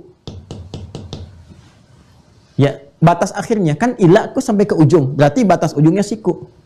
Ya, bukan dibalik. Ya, walaupun nanti ada yang menggunakan seperti itu ya, tapi saya lebih cenderung ya. Saya lebih cenderung mengambil ke sini isyarat redaksi ini. Jadi dari sini, dari depan ke sini. Ya, dalam amalan yang dipraktikkan kalau kita mengacu ke sini, jadi bukan dari sini ke sini, tapi dari depan ke sini. Ya, secara spesifiknya. Walaupun nanti ada dalam prakteknya yang menggunakan dari sini. Tapi saya lebih cenderung menggunakan sesuai dengan ini. Isyarat yang ada dalam Al-Quran. Ambil airnya. Ambil. Tumpahkan. Begini. Nah, dari sini. Ya, dari jemari ke sini. Terus sampai ke siku ke sini. Dibalik ke tengahnya. Terus diturunkan lagi ke sini. Ya, ulang. Ambil airnya. Tumpahkan. Gini. Basuh ke depannya seperti ini. Merasa belum rata? Ambil yang kedua, tumpahkan. Terus, mana yang belum ratanya? Terus sampai kita rasakan, melihat, merasakan rata. Ya, kalau perlu sampai yang ketiga, kalau belum merasa rata dengan sepenuhnya. Selesai. Nah, ini lebih sesuai dengan hikmah. Ya, apa hikmah di balik ini semua? Wudhu, masih ingat kan? Waktu saya jelaskan di awal, ada proses taubat kan yang berlangsung di dalamnya. Makanya setelah kita selesai wudhu, masih ingat video di awal tentang pembahasan wudhu yang saya sampaikan. Setelah selesai wudhu kan kita berdoa. Doanya kan doa tentang taubat. Asyhadu an la ilaha illallah wa asyhadu anna Muhammadar Rasulullah. Mengonfirmasi bahwa apa yang kita kerjakan sudah selesai dengan iman. Ya. Kemudian Allahumma ja'alni minat tawwabin. Ya Allah, mohon jadikan aku termasuk orang taubat. Taubat itu kan mengakui kesalahan, menyesali apa yang telah diperbuat, berjanji tidak mengulangi. Dan konfirmasi di hadis Muslim, Nabi mengatakan, ya bersamaan dengan tetesan air itu yang jatuh dari anggota wudhu itu, bersamaan itu pula dosa-dosanya itu juga turun, ya terpisah dari bagian yang dibasuh itu. Ya bahasa singkatnya terhapuskan, gugur, jatuh bersamaan dengan jatuhnya tetesan air itu, jatuh pula dosa-dosanya. Itu bahasa hadisnya. Ya. Artinya dalam tahap wudhu ini ada evaluasinya, bukan sekedar dibasuh. Ya, bukan sekedar dibasuh. Di saat basuh wajah tadi, kan tadi saya baru aspek fisikalnya gitu kan, belum kepada aspek-aspek turunan hikmahnya. Nah, tapi saya harus menjelaskan, melompat ketika sampai ke wajah. Besok saya detilkan kembali dan sampai ke tangan sekarang ini. Kenapa dimulai dari sini? Karena ada unsur taubat yang terkait dengan fungsi tangan yang mungkin digunakan keliru sebelum berwudu. Ya. Sedangkan kebanyakan fungsi tangan yang digunakan itu kan adanya di bagian ini, bukan di bagian ini. Anda kalau nulis sesuatu pakai jemari kan, ngetik sesuatu, dialog, sekarang di kolom chatting nih, saya nggak bisa lihat, tapi mungkin ada dialog, ada macam-macam, ada diskusi. Di waktu-waktu yang lain ada sebagian orang yang, mohon maaf ya, saling mencelaknya pakai tulisan sekarang, bikin statusnya pakai tulisan, yang pakai kan ini, bukan begini kan nulisnya. Orang ngetik kan begini, bukan begini. Ya. Nah ini yang sering salah tuh ini. Karena itulah kemudian dimulai dari sini, sekalian evaluasinya dari sini. Nih, ini yang ditaubati itu ini nih. Minta kepada Allah supaya dosa-dosanya digugurkan, dihilangkan, ya disesali apa yang salah nih sebelum berwudu ini, apa yang salah di tangan ini. Sama persis dengan wajah ini. Ya, jadi begitu kemudian mohon maaf air itu dituangkan ke wajah ini, rasakan. Lisan itu keliru apa saat kumur-kumur sebelumnya. Ya, saat ditatap ini, saat mata dan sebagainya. Bukan hanya fisikal, nadhafah, tapi harus ada husnu wal idha'ah. Ya, harus ada aura kebaikan dari hasil tobat yang ada. Coba cek lagi. Mungkin sebelum berwudu ada yang tidak nyaman dengan pandangan, salah lihat, ya, salah bicara, kemudian salah tulis dan sebagainya. Ini kalau benar wudunya, ada pancaran-pancaran kebaikan kanan dan kirinya. Itu wudu yang benar. Ya. Karena itu nanti ada ulama-ulama juga yang mengajarkan permohonan doa-doa kepada Allah. Ya, tentunya saat kita berwudu minta supaya ini dibersihkan, tak taubat, tak akui salahi dan sebagainya. Itu wudu yang luar biasa. Ya. Nah, bukan aspek-aspek yang secara fisikal saja kita basuh. Itu dampaknya kalau kita pahami sampai ke detailnya, Ya, kalau kita gunakan hanya untuk membersih sampai selesai, membersihkan sampai selesai, praktek-praktek luar, itu sah wudunya. Tapi baru sampai nadhafah, membersihkan bagian luar, belum sampai taharah. Ya, taharah. Wudu bagian luar bersih disertai dengan niat, lillah, selesai. Ya, syarat sempurna, sholat sah. Tapi nggak dapat manfaat dari wudunya. Feedbacknya apa? Manfaat wudu bagi kehidupan kita. Sama seperti sholat tanha anil fahsyai wal munkar, manfaat wudu itu taubah lin nafsi, taubat bagi diri kita. Harus didapatkan. Makanya kalau belum dapat itu, doanya di akhir kan minta taubat supaya bisa terkoreksi keadaan diri kita. Itu tangan sampai siku. Ya, jadi saya lebih cenderung mengambil begini, sapukan sampai ke sini dibandingkan buka keran dari sini dibeginikan. Jelas ya? Nah, oke, teruskan. Kepala, bukan rambut. Ingat, kepala bukan rambut. Masya Allah, ini adilnya syariat nih, adilnya Allah di sini, ya, memberikan kesan kepalanya, bukan rambutnya. Karena tidak setiap orang yang berkepala itu boleh jadi tumbuh keadaan rambutnya dengan sempurna. Bayangkan kalau yang dimaksud rambut, wah harus nanam ini itu dan sebagainya, itu menyulitkan. Sedangkan agama memudahkan. Ingat kepalanya ya, bukan rambutnya. Dan berpindah redaksinya, diksinya, ya, katanya, diksinya berpindah dari ghasala kepada masaha. Masaha. Wamsahu. Nah, pakai wa, tapi diksinya dirubah dari ghasala jadi masaha. Wamsahu biru'usikum, dan pakai ba. Sudah pakai wa, pakai ba. Pakai wa, tadi saya katakan ataf, ngikut ke sebelumnya. Tapi ketika diksinya diganti dari ghasala jadi masaha, berarti proses yang berlangsung ada perbedaan dengan sebelumnya. Ya, maka wa-nya di sini menunjuk kepada tertib. Tertibnya, awas ya, jadi harus tertib. Dari wajah, ini yang pokok ya, ke tangan. Ya, baru ke kepala. Jangan sampai wajah, kepala dulu, ke tangan. Jelas ya? Baik, jadi dari wajah, ya, teruskan ke tangan, wajah, terus ke tangan, baru ke kepala. Dan ketika akan ke kepala, menggunakan masaha. Masaha. Masaha itu mengusap. Mengusap, mengurap, itu masaha namanya. Ya, makanya Nabi Isa alaihissalam di antara mukjizatnya itu mengusap, mengurap. Karena itu disebut dengan Al-Masih, Mesias. Ya, Yesus Al-Masih Isa Al-Masih. Kenapa disebut Al-Masih, Mesias? Itu karena di antara mukjizatnya itu bisa mengusap. Ya, apa mengusap yang dimaksudkan? Allah mengizinkan dengan mengusap itu segala jenis penyakit bisa disembuhkan dengan izin Allah. Allah yang menyembuhkannya. Mukjizatnya nampak pada tangannya. Seperti Nabi Muhammad SAW juga di tangannya bisa keluar air, ya kan? Ya, bisa keluar cahaya dan sebagainya. Banyak para nabi yang mukjizatnya pada tangan ada, ya, melekat macam-macam. Nabi Isa disebut Al-Masih, yang masaha melekat pada dirinya ketika diusap sembuh, diusap sembuh. Dan mukjizat itu sesuai dengan zamannya. Karena di zaman Nabi Isa kan tingkat kedokteran itu begitu tinggi, ya, sampai kemudian ada kesan di masyarakat bahwa oh ini penyakit itu bisa disembuhkan. Akhirnya Allah uji dengan penyakit-penyakit yang memang sulit disembuhkan dengan medis pada saat itu. Nah, maka ada penyakit kulit, penyakit macam-macam yang belum ditemukan pada saat itu obatnya, risetnya belum sampai ke sana. Maka lewat mukjizat Nabi Isa ditampakkan, diusap, sembuh, diusap, sembuh. Ya, bahkan ketika ada yang mengklaim pun bisa lebih dan bisa mendapatkan itu di bawah puncaknya. Apa puncaknya? Bisa nggak menghidupkan yang mati? Ya kan? Maka diizinkan dengan izin Allah, biiznillah, hidup, dipanggil, hidup. Ya kan? Nah, dan bukan Nabi Isa saja seperti saya sampaikan, pernah ada Nabi Ibrahim sebelumnya dan seterusnya, ya. Dan ini yang menjadikan kita menghormati seluruh nabi dengan porsinya masing-masing dan tidak mengangkat di luar aspek kenabiannya. Jadi kita mengimani Nabi Isa alaihissalam, Yesus Mesias sebagai nabi dan tidak mengangkat dari porsinya, ya, tidak mengangkat porsinya lebih daripada itu. Beliau nabi, rasul dan tidak mengangkat jauh di atas itu. Jauh di atas itu kan ada malaikat sampai ke Tuhan. Tidak, ya, porsinya tetap di kenabiannya, kerasulannya sebagai manusia yang dititipkan risalah. Dan itu nanti bisa dibuktikan dengan riset kesejarahan, dengan nalar, dengan logika, dan dengan dalil. Untuk menguatkan apa yang diajarkan dalam syariat Islam. Dan boleh dikomparasikan dengan akal yang sehat, dan dengan ilmu untuk menemukan kebenaran. Dan indahnya dalam Islam setelah ditemukan pun, la ikraha fiddin. Tidak dipaksa. Di non-muslim pun kalau mau belajar, sangat diperkenankan, silahkan. Ya, dan keputusannya masing-masing bisa diambil. Objektif kan? Ya, tidak maksa, tidak apa. Kalau ingin belajar silahkan dan seterusnya. Nah, ini indahnya. Itu masaha. Jadi masaha itu mengusap. Nah, artinya apa?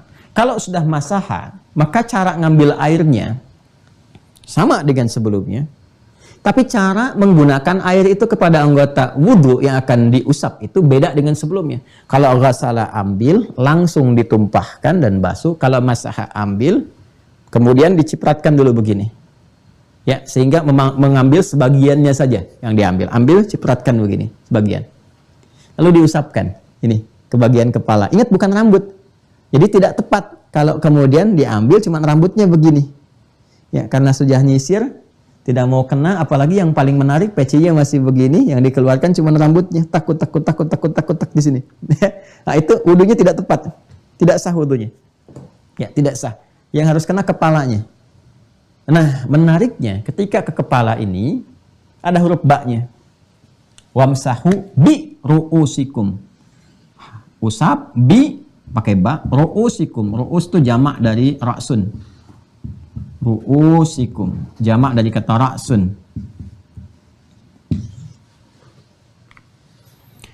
Huruf ba seperti pernah saya sampaikan punya banyak makna.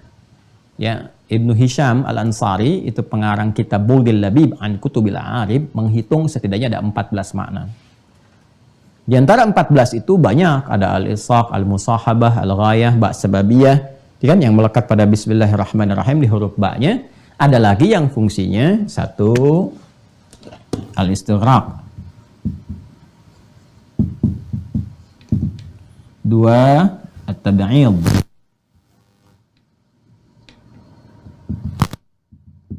ma'a at-tahdid, tiga, at-tab'id min duni tahdid atau duna tahdid. Kita terangkan pelan-pelan. Al-istighraq itu menyeluruh, komprehensif semuanya. Ya, jadi kalau menggunakan ba yang ini, fungsi pertama istighraq artinya ambil airnya. Awas, masaha ya, bukan ghasalah. Kalau ghasalah ambil, tumpahkan ke sini sampai basah. Kalau masaha itu ambil, cipratkan. Kemudian kalau menggunakan ba-nya istighraq, berarti dari depan begini. Terus ke belakang, ke sini. Ya, bagian belakang. Pala ke sini. Ya, bisa dibalikkan lagi ke sini, ke depan lagi. Jadi ambil sekali ke sini, terkena gitu kan. Nah, sampai bisa dibalikkan kembali sekali, atau cukup sampai di sini, nggak dibalikkan pun nggak ada masalah, ya kan? Kemudian kalau mau 3 kali juga boleh, kalau belum dirasakan rata, gitu kan? 2 kali atau 3 kali, sah diambil sampai meresap ke dalam pori-pori itu di kepalanya. Jelas ya? Baik. Nanti dalam prakteknya ada yang bisa langsung ke telinga. Jadi begitu diambil begini, sini, kan ke sini, terus ke telinga ke sini. Ya. Ada 2 cara dengan telinga. Ada yang kepalanya dulu, baru ngambil air lagi untuk telinga bisa. Ya, nanti saat ambil video khusus untuk praktek langsung menggunakan air, kita akan tunjukkan. Prinsipnya kembali ke sini dulu. Dengan pertama cipratkan, kemudian usap sampai bagian belakangnya sini. Itu istighraq namanya. Bagian pertama yang ini istighraq. Yang kedua, at-tab'id ma'at tahdid. Ya kan? Sebagian tapi ada batasnya. Sebagian ada batasnya. Nah, batasnya pada umumnya ulama itu memberikan batas di ubun-ubun di sini. Ubun-ubun. Jadi kalaupun mengusap di sini saja, batas bagian kepala ini sampai ke ubun-ubun ke sini, itu sudah dianggap sah. Jelas ya? Nah, bukan yang bagian wajah ke sini, yang ada di atas, agak unsur ke atasnya ke sini. Ya, usap sampai sini, itu sudah dianggap sah. Masuk. At-tab'id ini ma'a at-tahdid. Jelas ya? Baik. Ada yang ketiga, at-tab'id min duni tahdid. Sebagian dan tidak ada batasnya. Nah, jadi yang penting namanya kepala, ya kalau sudah kena usapan, sah. Artinya apa? Mau di sini, sah. Mau di sini, sah. Mau di sini, sah. Ya namanya kena kepala. Jelas ya? Baik, inilah hikmahnya. Dan Masya Allah, saya selalu katakan, kalau syariat ini bersumber dari pencipta langsung, dari Allah Subhanahu wa Ta'ala, pasti akan detail, sempurna, presisinya tinggi. Ya, kenapa? Ketika masuk kepada usapan kepala menggunakan ba, karena Allah Maha mengetahui. Tidak semua keadaan menyangkut kepala itu bisa sama semuanya. Untuk kasusnya yang akhwat, yang perempuan, ummahat, ibu-ibu misalnya, kan? Ketika mengenakan jilbab dan ketika akan berwudu, misal dalam kondisi-kondisi tertentu, ya boleh saja, misalnya terkena bagian ininya, ya tidak harus membuka misalnya bagian jilbab dalam kondisi tertentu ya, yang tidak memungkinkan untuk dibuka. Kalau ada areanya kan enak. Tinggal langsung masuk ke areanya, tangan sudah selesai, kayak aurat nih, di area tertentu saja yang tertutup, pakai dan seterusnya. Nah, tapi kalau membuka ini kan lebih mudah dibandingkan dengan membuka jilbab dan sebagainya. Ya, jadi kalau bagian kepala itu bisa dilonggarkan, bisa disapu ke sini, disempurnakan ke belakang bagus. Tapi kalau misalnya hanya bisa terkena sebagian dan menyulitkan untuk yang lainnya, boleh kemudian sebagian yang terkena, yang penting kena bagian kepalanya. Diutamakan bagian dekat ke ubun-ubun. Jika terjadi sesuatu yang misalnya kadarullah kita tidak menghendakinya, namun terjadi, ya sakit bagian kepala, ada luka misalnya pas di dekat sini yang tidak boleh terkena air. Nah, ini tidak menyulitkan kita untuk mengusap bagian yang lainnya. Ada bagian yang di sini, ada bagian yang di sini dan seterusnya. Bagaimana kalau semuanya nggak boleh kena air? Ya itu tayamum babnya. Jelas ya? Ini menggunakan fungsi ba pada masahat. Terakhir, kaki sampai kedua mata kaki. Wa arjulakum ilal ka'bain. Ya? Mohon izin ya. Kameranya yang ini ya? Yang ini kameranya. Baik. Menyesuaikan dulu ya. Nah, ini teman-teman sekalian saya angkat ya. Ini nanti dalam praktek video selanjutnya kita akan tunjukkan. Ini kaki di sini. Ya, ini kaki ini. Ini mata kaki ini ya, sudah kita ketahui bersama ini. Mata kakinya yang ini. Ya. Nah, tentu ada dua ya. Ada dua, sebelah sini dan sebelah sini. Baik, seperti ini ya. Di jalur yang ini. Nah, ini kaki dari sini ya sampai dengan ke mata kaki di sini. Ya, wa arjulakum ilal ka'bain.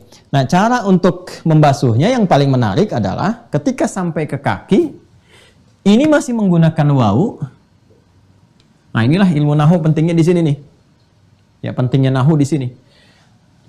Kita akan lihat falsilu wujuhakum pakai a, ketika wajah menggunakan fathah. Ya ayyuhalladzina amanu idza qumtum ilas salati faghsilu wujuhakum a. Wa aydiyakum ilal marafiq a. Wamsahu bi ru'usikum. Ketika kepala pakai i kasrah karena ada baknya. Wamsahu bi ru'usikum i. Tapi ketika ke kaki, ke a lagi. Wa arjulakum ilal ka'bain. Ke a lagi. Jadi i itu cuma sekali di kepala. Ketika ke kaki ada a lagi. Padahal sama-sama menggunakan wawu, wa. Oh. Konsekuensi dari wawu kan ikut hukum sebelumnya. Ya. Ikut hukum sebelumnya. Sedangkan sebelum kepala, sebelum kaki itu kan kepala. Ya, kepala. Tapi lihat, harokatnya kok nggak sama. Kalau kepala pakai i, kalau ini pakai a. Kalau ini pakai i, berarti cara ngambilnya, airnya, ambil, tumpahkan, cipratkan dulu, baru diusap. Itu kalau ikut ke sini, ke kepala pakai i. Tapi ketika harokatnya fathah, berarti yang dimaksudkan apa? Yang diikutkan ke sini nih. Ke gosala lagi, ke tangan dan ke wajah. Ini pentingnya nahu.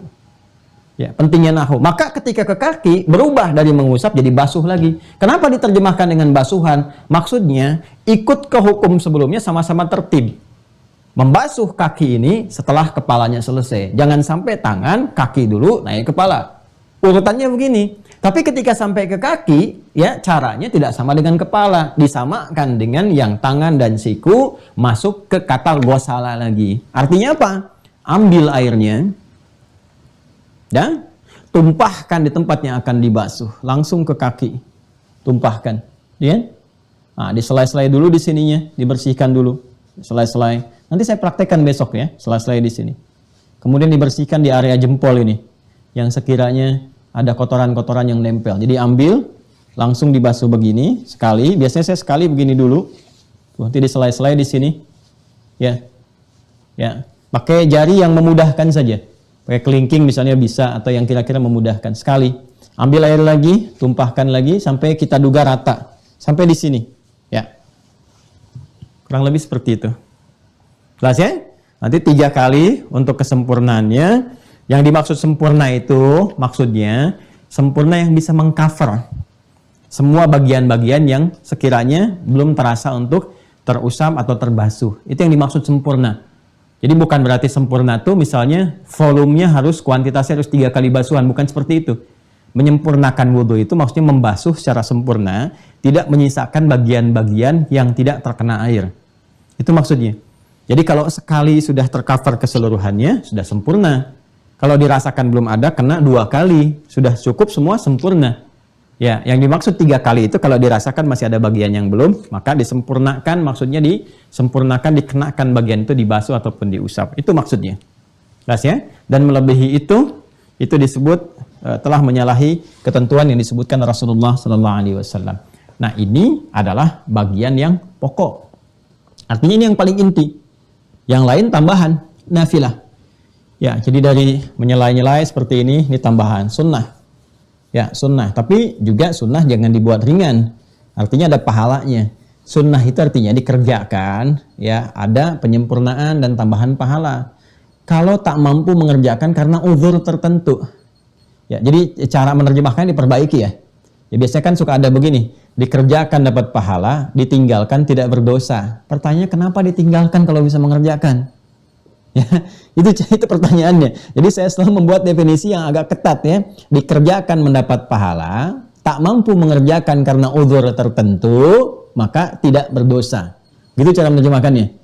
Jadi bukan dikerjakan dapat pahala, ditinggalkan tidak berdosa. Nanti ada pertanyaan lagi, kenapa ditinggalkan kalau bisa mengerjakan? Kan gitu ya. Jadi ini bagian pertama, selai-selai seperti ini, ya. Tambahannya, kemudian kumur-kumur, tambah mod. Sambil nanti sebagian dihirup, yang ke hidung itu istinsyak dan dikeluarkan istinthar, itu sunnah. Ini ya, cuci bagian jari jemari dan telapak ini. Kemudian kumur-kumur, yang kedua tamadmad. Yang ketiga istinsyak, dihirup ke hidung ya, untuk mengeluarkan kotoran-kotoran di hidung. Ya, kalau sudah bagus tuh hirupannya sampai mungkin dekat ke faring atau laring ya, yang virus-virus itu kan banyak, itu bisa di sini bisa dibersihkan itu. Lagi musim-musim sekarang isu-isu virus itu banyak ya.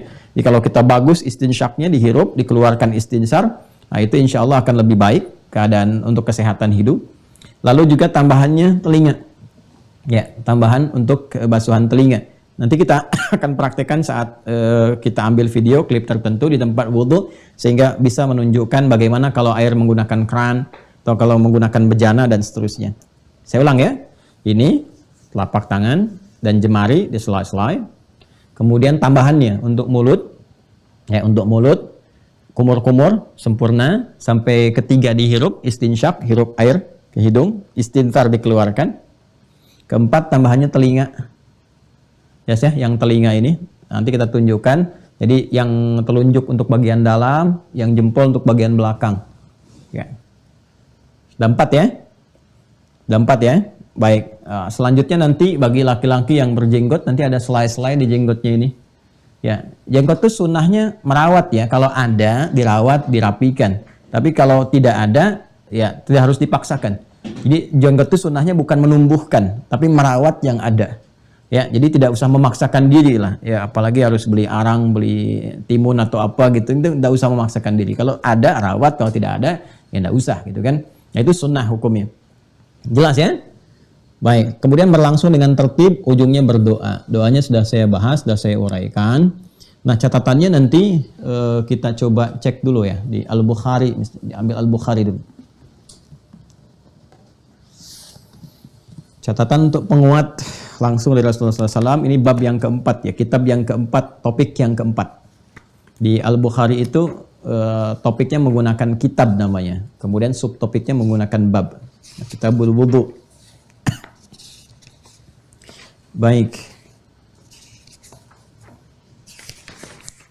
Kitabul Wudu halaman 44, betul ya, topik yang keempat Kitabul Wudu ini. Ini insya Allah mengonfirmasi apa yang telah kita terangkan. Kitabul Wudu bab ma jaa fil wudu wa qaulillahi ta'ala a'udzubillahi minasyaitonir rajim. Ini langsung ke ayatnya ya.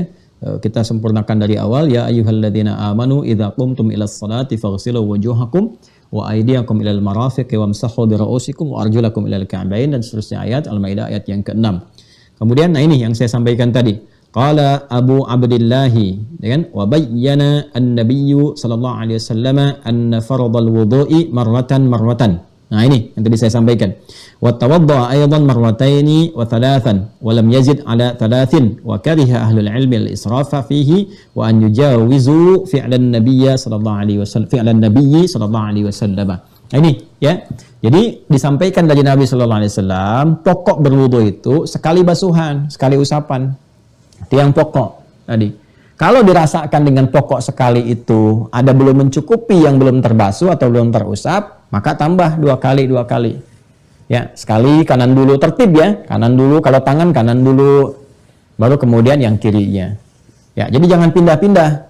Walaupun tidak ada nas langsung untuk melarang kanan kiri, tapi tertib itu penting. Ya, tertib itu bagian dari urutan. Jadi kanan selesaikan, setelah kanan selesai baru kiri. Ya, kaki bagian kanan selesaikan, selesai baru kiri. Ada yang bisa bersamaan seperti telinga. Telinga bisa bersamaan, ya. Nah, seperti ini. Karena memang ya itu logis saja lah. Karena kan tangannya 2, telinga 2, dan penggunaannya bisa bersamaan. Tapi kalau tangan gimana mau gunakan bersamaan kan? Pasti gantian. Ya, gantian tuh kanan sempurnakan dulu, baru selesai kiri. Demikian kaki. Ya, jadi ini prinsipnya tadi sudah saya sampaikan konfirmasinya bahwa sekali kalau baik selesai, kalau kurang 2 kali cukup selesai, kalau belum 3 kali. Ya wa kariha ahlul ilmi, dan para ahli ilmi, para ulama dan seterusnya itu tidak menyukai al-israf, berlebihan dalam menggunakan air dan melampaui apa yang pernah ditunjukkan oleh Nabi sallallahu alaihi wasallam. Bahkan nanti dalam redaksi lain tegas kalimatnya faqad asa Abul Qasim, telah menyalahi, memaksiati Nabi sallallahu alaihi wasallam. Ya, jadi mubadzir itu enggak ada kamusnya dalam Islam. Israf itu enggak ada. Bahkan jelas ayat menegaskan di Quran surah ke-7 itu Al-A'raf itu, ya ayat 31. Ya bani Adam khudhu zinatakum 'inda kulli masjid, sampai ke kalimat wa kulu washrabu wa la tusrifu. Ya, silahkan makan dan minum, jangan berlebihan. Ya, jangan israf gitu kan? Jangan israf. Innallaha la yuhibbul musrifin, sungguh Allah tidak menyukai orang-orang yang berlebihan dalam segala hal. Ya, termasuk juga dalam berwudu ini. Itu kurang lebih bahasannya teman-teman sekalian terkait dengan pengantar pada praktek, pada praktikalnya. Kalau sudah masuk ke sini tinggal nanti pada tatanan prakteknya. Nah, ini kan tata caranya nih, yang pokok-pokok. Tahu dulu seperti ini, sudah tahu bagian detailnya, baru nanti ke prakteknya. Jadi ketika saya menerangkan nanti menggunakan air, baik dalam bentuk keran, ataupun gayung, atau bejana tertentu, saya tidak harus menguraikan kembali. Ya, ini bagian itu tinggal saya contohkan saja. Dan ingat baik-baik. Ingat baik-baik ya. Satu, unsur pertama yang harus dipenuhi adalah unsur nadhafah. Di dalam wudu itu harus terbasuh bagian-bagian airnya, nadhafah. Yang kedua, unsur taharah. Unsur taharah itu bagian dari penyucian jiwa, penyucian hatinya. Ya, dan yang melekat kepada bagian-bagian yang dibasuh, taharah. Jadi pada fungsi, secara fungsional, fisikal yang tadi, fungsional yang kedua. Jadi berhasilnya wudu seseorang ditunjukkan ketika satu terbasuh, unsur nadhafah. Kedua, unsur taharah. Ya, ketika ada fungsi yang melekat pada bagian anggota wudu ini, terbersihkan dari sumber-sumber keburukan, noda-noda, kotoran, dosa-dosa. Jadi kalau orang berhasil sukses wudunya, pasca wudu ini bersih, ya fisiknya. Yang kedua bersih fungsinya. Jadi nggak ada lagi tangan nulis yang kotor, lisan bicara yang jelek, telinga dengar yang kotor dan seterusnya. Ini cukup orang berwudu itu pasti baik, pasti baik. Yang ketiga yang terakhir unsur taubat. Unsur taubat dikonfirmasi lewat doa. Ya, Allahumma ja'alni minat tawabin wa ja'alni minal mutatahhirin wa ja'alni min ibadikas salihin. Ya? Nanti kan baik-baik. Allahumma ja'alni minat tawabin, unsur taubat, wa ja'alni minal mutatahhirin. Tatahhir itu sudah mencakup nadhafah. An-nadhafah al-husnu wad-diya, itu sudah taharah. Ya? Orang yang berusaha untuk taharah, tatahhara. Tatahhara. Orangnya mutatahhir, jamaahnya mutatahhirin. Allahumma ja'alni minat tawabin wa ja'alni minal mutatahhirin. Orang yang berusaha terus membersihkan diri, ya, dan menyucikan keadaan dirinya. Jadi ternyata wudu ini isyarat kepada kita bahwa kita ini mungkin gak lepas dari kesalahan dari setiap bagian anggota tubuh ini. Makanya berusaha terus untuk memperbaiki. Di taubat itu kan terus berusaha lebih baik. Karena memang ada nafsu, ada godaan setan. Gak ada yang sempurna manusia biasa yang memang gak pernah salah, itu gak ada. Karena itu usaha kita sepanjang hidup sampai menjelang wafat terus berusaha jadi lebih baik, lebih baik lagi. Ya karena itu kalau dalam rangka taubat misalnya, taubat kita ya ada salah lagi, taubat lagi terus, taubat lagi terus. Ya jangan berhenti sampai mudah-mudahan saat wafat pun dalam keadaan sedang bertaubat. Ya berusaha untuk menangis, hari kedua belum bisa menangis, hari ketiga belum bisa, ya tangisi diri kita yang belum bisa menangis. Ya terus, maksudnya terus berusaha sampai kita bisa maksimal. Nah itu sampai ujungnya ya kita menjadi bagian dari orang soleh. Soleh itu kan terkonfirmasi ada getaran iman dalam jiwanya yang menggerakkan anggota tubuhnya. Inilah kalau sudah iman terkonfirmasi menggerakkan anggota tubuh, berubah nanti dari amanu, dari yu'minun jadi mu'minun. Mu'minun itu sudah identitas. Karena itu ketika melekat pada mata, mu'minun dulu. Ya wa kullil mu'minina, sudah mu'minun. Kullil mu'minina yaghuddu min absarihim. Kalau matanya sudah melekat nilai iman, ada pancaran cahaya, otomatis nanti terpalingkan dari keburukan. Nah, itu gambarannya. Itu semua terkorelasi, indah sekali kalau ngaji di Islam itu. Semua terkorelasi. Ya, di antara akidah, ibadah, muamalah sampai ke akhlak semua muncul. Nah, ini gambarannya teman-teman sekalian. Nanti tinggal dua lagi, satu praktek dengan menggunakan perangkatnya langsung. Yang kedua adalah tentang pendalaman kasus-kasus tertentu. Biasanya kalau kita ngaji fikih itu begitu. Ya, kasus-kasus tertentu. Nanti kalau lebih dalam ada muqaranah, perbandingan-perbandingan. Nah, pendalaman di kasus dan perbandingan itu adanya di Zoom nanti sesi pengayaan. Ya, kalau ini kan umum, ceramah umum tuh siapa bisa mengakses karena tingkatan berbeda-beda. Tapi kalau sudah terdaftar di Mira, kan ada kurikulum. Nah, di kurikulum itu perbedaannya nanti ada spesifikasi sehingga mengerti. Oh, kalau menggunakan begini berarti seperti ini. Oh, kita ini kenapa sifatnya ada karohah kalau dipanaskan? Oh, ini pendekatannya fikih madhabnya Syafi'i misalnya atau turunannya begini. Ketika masuk ke madhab Hambali atau yang lainnya ternyata masih boleh digunakan. Kalau kita lihat lagi lebih dalam di riset, kenapa sini boleh nggak boleh? Oh, sebabnya bukan karena panasnya. Sebabnya karena pengaruh benda itu ketika terjadi panas di dalamnya, ada kalor masuk, ada pengaruh nggak kepada airnya. Jadi kalau nggak ada pengaruh, tetap bersih, tetap baik, boleh digunakan, nggak ada masalah. Maka kasus toren selesai, gitu kan? Terus benda-benda yang lain selesai. Udah, nggak ada persoalan di situ. Dispenser, boleh nggak wudhu pakai air dispenser? Sah aja. Ya, sepanjang dispensernya nggak kemasukan misalnya kotoran cicak atau ada pengaruh di dalamnya terjadi pemanasan sehingga ada karat dan seterusnya yang menjadikan baunya berubah ya atau warnanya bisa berubah. Nah, itu sudah masuk ke sifat air lagi. Jelas ya yang saya uraikan. Nanti kalau sudah masuk sesi pengayaan seharusnya lebih dalam dan bisa lebih seru nanti karena ada turunan-turunan pendapat. Kitabnya pun akan nambah nanti. Ya akan nambah. Ya harus di-upgrade ya. Untuk apa Anda masuk ke Mira? Ada kurikulum kalau tidak terupgrade. Pengetahuan harus ada karena kan nanti ada rangkuman diwariskan pada anak lagi dan seterusnya, dan insya Allah bijak dalam bersikap. Nah, ini yang coba kita konfirmasikan.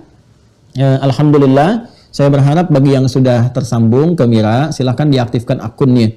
Karena sebentar lagi, dan bagi yang berminat untuk bergabung, mendaftar, silahkan, ada kurang lebih kuotanya 400 lagi. Ya 400 untuk mencapai 10.000. Kalau itu sudah ada, kami akan hentikan dulu dan fokus kepada yang sudah ada, sehingga nanti bisa, saya sudah kontrol kemarin ke ruangan aula untuk yang SD ini mau selesai. Alhamdulillah nanti zonasi itu bisa cukup kalau nanti pas kita undang ya offline, nanti diundang ya siapa yang bisa datang, nanti ada kajiannya khusus, kita bisa berjumpa, pendalaman dialog, termasuk nanti ada kelas-kelas untuk spesialisasi sesuai kurikulum dari program-program atau aktivitas yang Anda tekuni sampai dengan sekarang. Nanti ada kelas ibu rumah tangga, kelas yang ilmuwan, kelas yang kesehatan dipecah lagi, dokter, ada yang bidan, ada yang macam-macam, nanti sesuai ilmunya dokter dipecah lagi, ada mungkin yang spesialis mata, ya ada THT, ada macam-macam, ayatnya apa, hadisnya apa, risetnya kemungkinan apa. Nah, itu nanti dikembangkan sampai ada manfaat yang bisa kita rasakan dalam kehidupan. Dan insya Allah nanti kalau yang pesantren ini kan mulai bulan depan akan mulai ada pembangunan. Ya, tapak sudah selesai, sudah akan mulai bisa dimulai. Mudah-mudahan kalau sudah cukup, kapasitas masjid juga ada, mungkin lebih banyak lagi yang bisa bergabung. Dan kita akan adakan kayak semacam summer program gitu ya. Kalau di luar kan ada kelas musim panas, di kita ada kelas-kelas tertentu saat santri formal libur, nanti santri Mira yang bergabung ini bisa masuk, jadi bisa nginap di situ, program di situ selama sepekan, 2 pekan dan seterusnya, dimerasakan suasana pesantren yang ada. Ya, dan mari kita bangun dulu pesantrennya. Kalau belum ada kan cuma tanahnya aja ntar, tanah sama durian sama alpukat. Masih ada. Kalau belum di mana nanti istirahatnya. Kita bangun dulu sama-sama tuh. Ya cukup lumayan biaya yang dibutuhkan, tapi mudah-mudahan dan saya yakin insya Allah Allah akan menolong kita semua sehingga ada, karena semua itu diarahkan dengan izin Allah untuk kepentingan ibadah semuanya sampai penambahan aset dan sebagainya. Jadi mari teman-teman kita sama-sama bangun, ya, sama-sama gabungkan. Nanti saya juga akan buat rencananya sehari 2 hari ini, tapi kemarin ada kegiatan juga yang khusus, kita akan ambil spotnya. Nanti ambil mungkin klip video untuk menerangkan ke teman-teman, nah ini lokasinya, rencananya begini dan seterusnya. Biar yang dibutuhkan sekian, kalau kita bisa bangun sama-sama, mudah-mudahan ada jariah di dalamnya yang bisa bermanfaat untuk kita semua. Nanti bagi yang ingin berkenan, sama-sama kita membangun, ada di deskripsi ya, bisa dicek di situ untuk khusus untuk pembangunan pesantren di Bank Syariah Indonesia. Atas namanya langsung satu rekening Mahad Islam Rafiah Akhyar nomor 1114444 142, 13 kali, 44 kali, dan 142. Ya, hitung-hitung kita ngisi pulsa akhirat aja, 1.000, 2.000, 10.000 ya per pekan, per bulan ini mudah-mudahan jadi, dan nanti kita tunjukkan ada nilai-nilai kebaikan di dalamnya. Terima kasih atas bergabungnya di hari ini. Mohon maaf kalau ada hal-hal yang tentunya kurang berkenan dari sikap, pernyataan, atau cara mengajar yang kurang tepat. Semoga Allah mengampuni, memaafkan, dan juga menjadikan kita lebih mengerti atas apa yang telah kita pelajari. Sekali lagi, semoga Allah ridhai. Berjumpa di pertemuan selanjutnya pada praktikal wudhu. Setelah itu mencoba menghadap kiblat dan baru dimulai sholatnya. Kita belum mulai sholat ini, ya kita baru mau akan wudhu, mau akan wudhu, bersabar. Setelah itu nanti menghadap kiblat dulu, baru kita akan memulai praktikal sholat, dan semoga sampai ke titik pembahasan yang bisa kita lakukan, Allah meridainya sampai ajal kita selesai dan kembali kepada Allah Subhanahu wa taala. Allahumma taqabbal minna innaka antas sami'ul alim wa tub 'alaina innaka antat tawwabur rahim. Allahumma arhamna bi rahmatika ya rabbal alamin warzuqna ni'matal istiqamah fil iman bika wa bi sunnati nabiyyika sayyidina Muhammad sallallahu alaihi wasallam. Alhiqna bis salihin ma'al ladzina an'amta 'alaihim minal nabiyyin was-siddiqin wasyuhada'i was-salihin wa hasuna ulaika rafiqa.